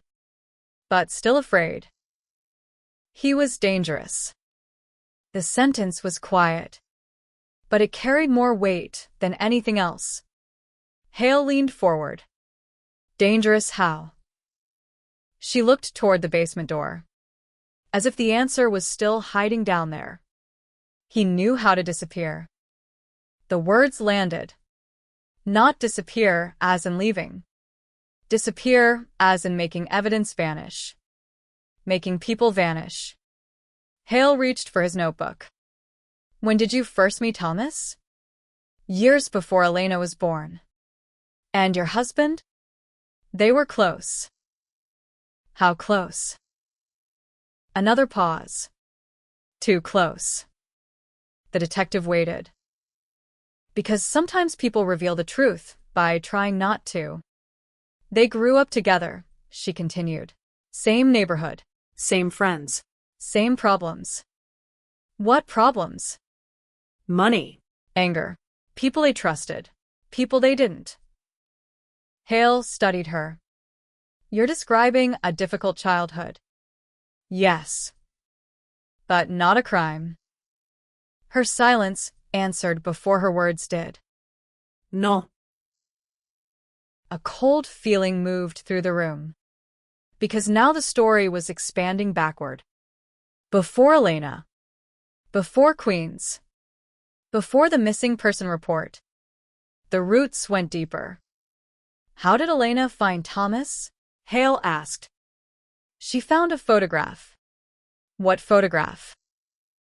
An old one. Where? In the basement. Hale immediately looked toward the evidence room. The boxes. The documents. The hidden past. What was in the photograph? The mother swallowed.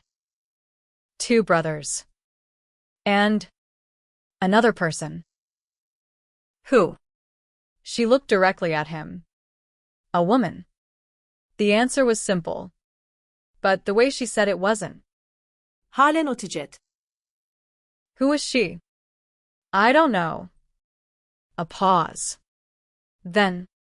She was missing. The room went completely still. The detective's expression changed. Because suddenly the basement evidence made sense. The newspaper clippings. The names. The disappearances. The hidden records. Elena hadn't just uncovered a family secret. She had uncovered a history. How many? Hale asked. The mother looked confused. How many what? How many missing people? Her silence was enough. Mrs. Voss. I don't know. You have to. She shook her head. I saw the papers. That's all. How many? A tear formed in her eye. 5. 5. The number echoed. 5 people connected to a hidden past. 5 disappearances. And 1 family name buried underneath. Hale left the house within the hour. The investigation changed immediately. The original missing person case became secondary. Now they were looking at something far larger. A possible connection between decades of disappearances. A family history built on secrets. And a man who had been hiding in plain sight. Thomas Voss. Records were pulled. Birth certificates.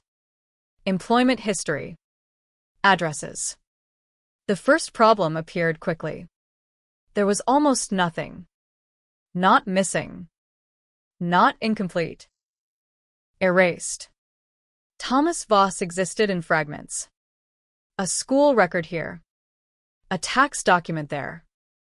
A few old photographs. Then nothing. As if someone had carefully removed every trace. But modern investigations worked differently. Old secrets had a harder time surviving. Within 48 hours, investigators found a lead. A name. A location. Thomas Voss had not disappeared. He had changed. Again. Different state. Different identity. Different life. But the same pattern. Always moving. Always leaving before anyone asked questions. Hale stared at the new file. The photographs were older. But the eyes were the same. The same look Elena's father had. The same controlled expression. The same distance. The same ability to hide. A team was sent to locate him.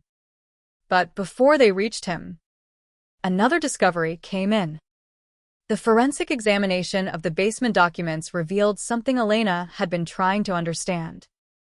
A connection between the missing women. Not direct. Not obvious. But there was a pattern. Each disappearance happened after contact with someone linked to the brothers. Someone who offered help. Someone who appeared trustworthy. Someone who knew how to make people feel safe. Hale read the report twice. Because the most dangerous people were often not the ones who looked dangerous. They were the ones who looked normal. The same lesson Elena's case had been teaching from the beginning. Normal. Always normal. Until it wasn't. Then came the most unexpected discovery. A journal. Hidden inside one of the basement boxes. Not Elena's. Not her father's. Thomas's. Pages filled with names. Dates. Locations. Short sentences. Almost like notes. Almost like a record. Investigators studied every line. Most entries were vague. Fragments. But one sentence stopped Hale completely. January 14th. She knows. The date. Elena's disappearance. The words. She knows. Not she came. Not she found out. She knows. Meaning the writer already understood. Meaning someone knew Elena was close to discovering everything. Hale closed the folder. Because suddenly the question changed again. Was Elena killed because she discovered the truth? Or because someone knew she was about to? The difference mattered. A lot. Because if someone else was involved, then Elena's father's confession was incomplete. Maybe even intentional. Maybe he had admitted enough to protect someone. Someone else. Someone who had been watching. Someone who had stayed hidden while one family took the blame. The search for Thomas Voss intensified. But then, just before investigators located him, a package arrived at the police department. No return address. no fingerprints. Inside. A single photograph. Old. Damaged. Taken outside the Voss house. The date printed on the back made everyone freeze. January 14th, 2001. The night Elena disappeared. But the photograph showed something impossible. Because Elena was not alone. Standing near the house, watching the window, was a third person. A person who was never supposed to be there. And written beneath the photograph were 4 words. Words that reopened the entire case. He was not alone. The photograph changed everything. Again. After 23 years of unanswered questions, the investigation had finally reached the place everyone thought it would end. A confession. A hidden room. A buried truth. But one image destroyed that certainty in seconds. Because the photograph didn't show the end of the mystery. It showed the beginning of another one. January 14th, 2001. The night Elena Voss disappeared. A grainy image, poor quality, taken from a distance, probably through a car window. The angle was imperfect, the lighting terrible. But one thing was clear. The Voss house was in the background. And outside that house, someone was standing, watching, waiting.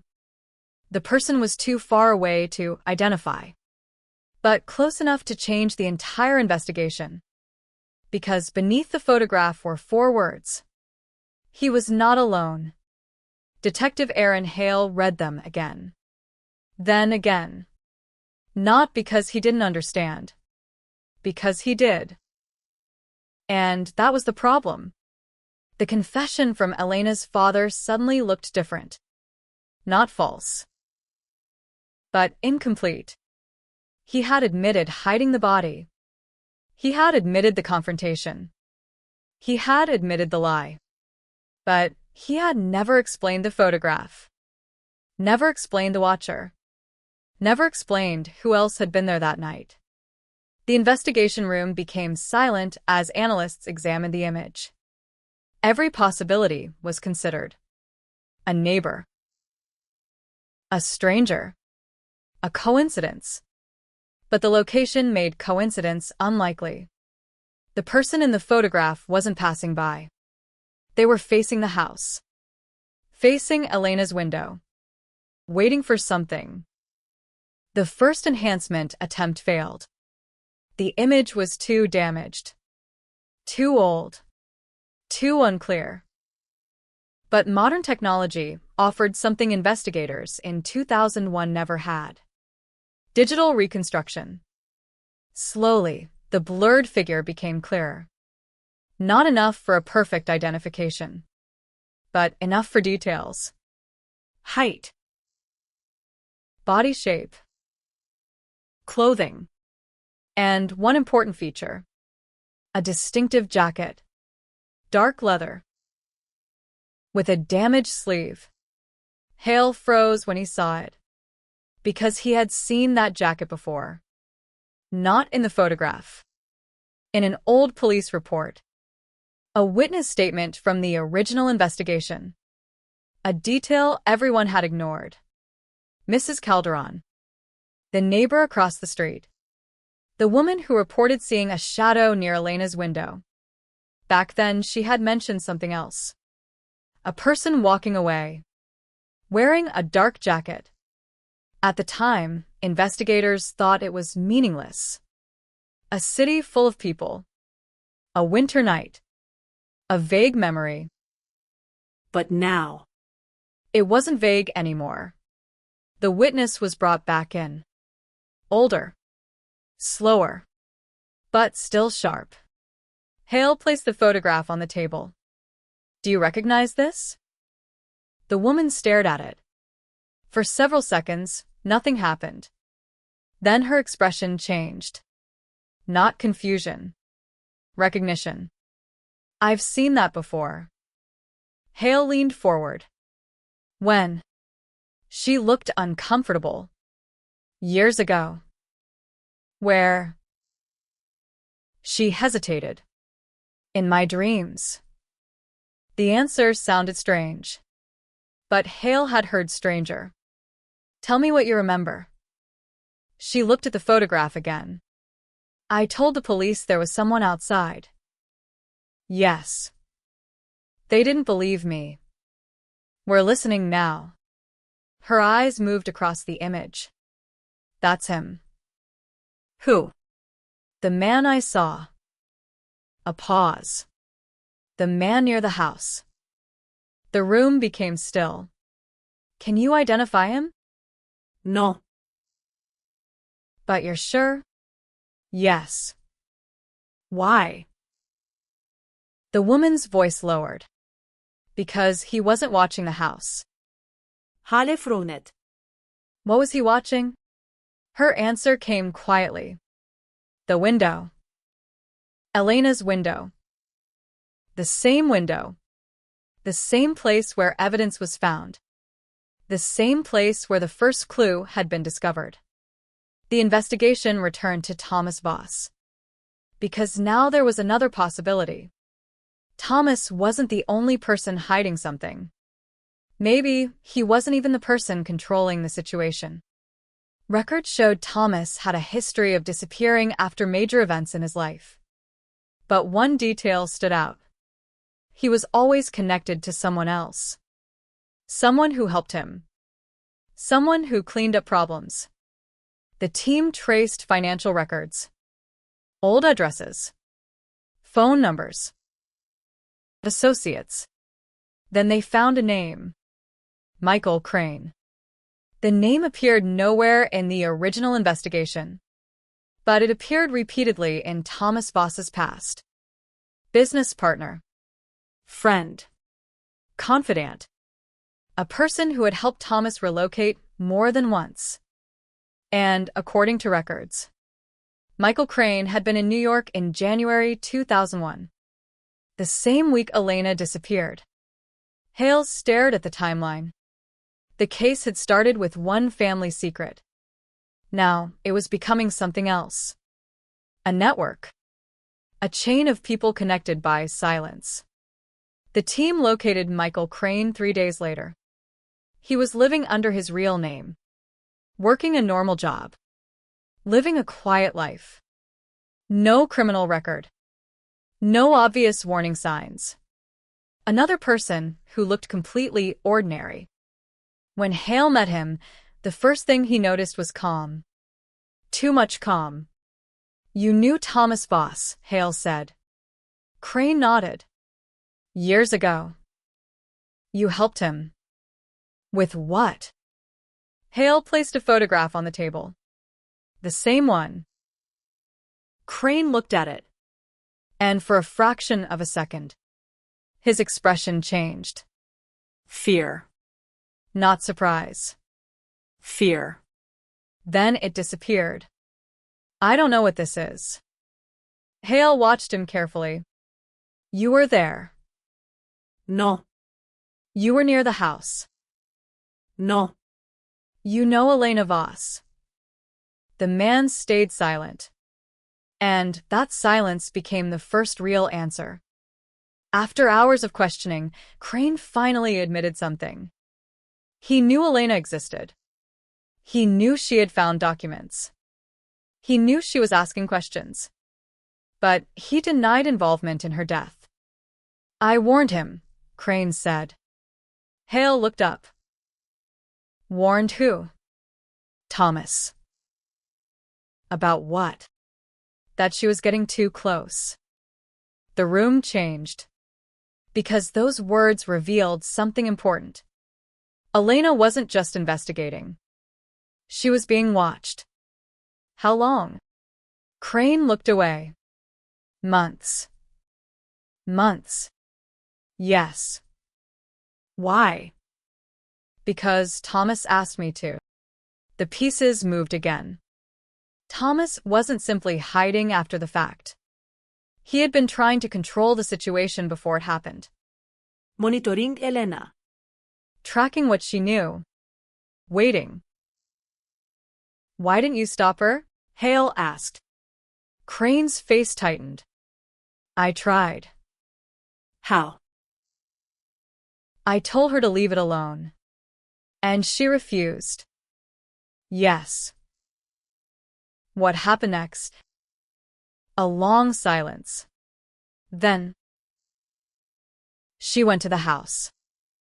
January 14th? Yes. And you followed? Crane didn't answer. He didn't need to. Hale already knew. The photograph had answered that. You were there. Another silence. Finally, yes. Why? Crane looked down. Because I knew something bad was going to happen. The words hung. Not a confession. Not yet. But close. Hale leaned forward. And you did nothing. Crane closed his eyes. That was the answer. The hardest kind. The kind that doesn't require words. Because sometimes a person isn't guilty because they acted. Sometimes they're guilty because they watched. Because they knew. Because they chose silence. But one question remained. The biggest one. If Michael Crane was there, if Thomas Voss was there, then who actually made the final decision? Who turned a confrontation into a disappearance? And why did the photograph appear now? 23 years after Elena vanished. Someone had kept it. Someone had protected it. Someone had waited. And now that the truth was finally coming out, someone was getting nervous. Because the next discovery would reveal something even more disturbing. The photograph wasn't the only thing hidden for 23 years. There was another piece of evidence. One that had been sitting in police custody since the night Elena disappeared. Ignored. Misunderstood. And never connected. Until now. The evidence had been there all along. That was the thought that haunted Detective Aaron Hale as he stared at the old case file spread across his desk. 23 years. Thousands of pages. Hundreds of interviews. Countless theories. And somehow, the most important clue had been sitting in front of everyone from the beginning. Not hidden. Not destroyed. Just misunderstood. A single piece of evidence. A small detail that nobody thought mattered. Until now. The original crime scene photographs were brought out again. The apartment. The bedroom. The open window. The kitchen. The untouched coffee cup. The second mug. Every image was scanned, enlarged, and analyzed with modern technology. The investigators weren't looking for what they had missed. They were looking for what they had misunderstood. Because the case had always been built around one impossible question. How did Elena Voss disappear from a locked apartment? But now the question had changed. How did everyone believe she disappeared? When she had never disappeared at all. The answer was becoming clearer. The apartment was never the crime scene. It was the stage. A carefully prepared illusion. The open window. The untouched room. The silence. Everything designed to create one conclusion. That Elena had somehow left. That someone had taken her. That the truth was somewhere outside. But the truth had always been inside the house. And now Hale needed to know who helped create that illusion. The forensic team returned to the original evidence. The window frame. The residue sample. The mysterious smear that had disappeared into storage for decades. The test results had already connected it to Elena's father. But further analysis revealed something else. A second layer. Another trace. Not enough for a full DNA profile. But enough to identify something unusual. A mixture. Two people. The first belonged to Elena's father. The second belonged to someone else. Hale stared at the report. Someone else. Not a stranger. Not an unknown person. Someone who had touched that window. Someone who had been there. The investigators immediately compared the result against recent suspects. Thomas Voss. No match. Elena's mother. No match. Then, Michael Crane. A partial match. Not enough to prove he had opened the window. But enough to prove one thing. He had been there. That changed the interrogation completely. When Hale returned to Michael Crane, the calm disappeared. Not completely. But enough. You lied, Hale said. Crane sat across the table. I didn't. You said you never entered the house. I didn't. You said you only watched. Silence. Hale placed the forensic report on the table. Your DNA was found on the window. Crane looked down. And for the first time, he looked old. Not physically. Emotionally. Like the weight of 23 years had finally caught up. I touched it. When? No answer. Michael. A long pause. The night she disappeared. There it was. The admission. Not everything. But enough to break the wall. Why were you inside? Crane looked away. Thomas called me. When? After. After what? Another pause. After she stopped moving. The room went silent. Because that sentence revealed something enormous. Michael Crane wasn't just a witness. He was part of the aftermath. You helped him. Crane didn't respond. You helped hide what happened. Still silence. Hale leaned forward. Did you build the wall? No. Did you move Elena? A pause. Then, yes. The confession was quiet. Almost defeated. I didn't kill her. Hale watched him carefully. Everyone says that. Crane looked up. I didn't. Then tell me what happened. For the first time, Crane stopped protecting Thomas. Not because he wanted justice. Because he wanted relief. He called me around midnight. Why? He said there was a problem. What problem? He said Elena knew. The same words. Again. She knew. What did you do? I went there. Why? Because Thomas had helped me before. A pause. And I owed him. Hale looked at him. Owed him enough to help cover up a death? Crane closed his eyes. I didn't know she was dead. Another person saying the same thing. Another person claiming ignorance. Another person who made choices after the fact. What did you see when you arrived? Crane swallowed. Her on the floor. And Thomas. He was standing there.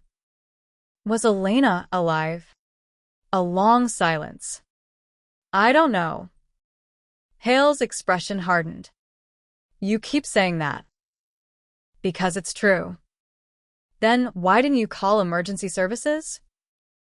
No answer. Because there wasn't one. Not a good one. You were afraid. Yes. Of what? Crane looked down. Of everything. The answer was honest. And that made it worse. Because fear explained the decision. It didn't excuse it. So you helped him. Yes. You helped him hide her. Yes. And then you stayed silent. Yes. The word fell heavily. Another confession. Another person who chose silence over truth. But Hale wasn't finished. Because one question remained. The biggest question. Who took the photograph? Crane froze. The smallest reaction. But Hale saw it. You know. No. You know who took it. Silence. Hale pushed the photograph across the table. The image of the Voss house. The shadow outside. The witness. The secret. Someone was watching that night. Crane stared at it. Then whispered. He was. Hale's eyes narrowed. Who? Crane didn't answer immediately. Instead, he looked exhausted. Like saying the name would bring everything back. Finally, Thomas wasn't the only one. Another name. Another shadow. Another layer. Who else? Crane looked directly at him. His brother. The room went still. Thomas's brother. The person Elena's mother had mentioned. The person who had disappeared from the family story. The person whose existence had never appeared in the original case. Victor Voss, Crane said. The name hit the room. Hale wrote it down. Where is he? Crane shook his head. Dead. When? 2008. How? Crane hesitated. Then, an accident. Hale didn't believe in accidents anymore. Not in this case. Why was he there? Crane's answer came slowly. Because Elena found out about him too. The investigation shifted again. The family secret was no longer about one man's hidden past. It was a history. A chain of people. A system built on silence. Elena hadn't uncovered one lie. She had uncovered an entire structure. And the people inside that structure had protected it for decades. Hale returned to the evidence room. The old files. The old photographs. The forgotten names. He searched everything connected to Victor Voss. And then he found something. A report. Never followed up. Never connected. From 6 months before Elena disappeared. A witness had reported seeing Victor near the Voss house. The report had been dismissed. Because investigators believed Victor lived out of state. But the dates showed something different. He had been there. Close by. Watching. And suddenly, the biggest mystery of the case wasn't Elena's disappearance anymore. It was this. How many people knew she was in danger before she ever walked through that door? Because Elena Voss didn't vanish because nobody knew the truth. She vanished because too many people did. And they all chose silence. Until one person finally decided to break it.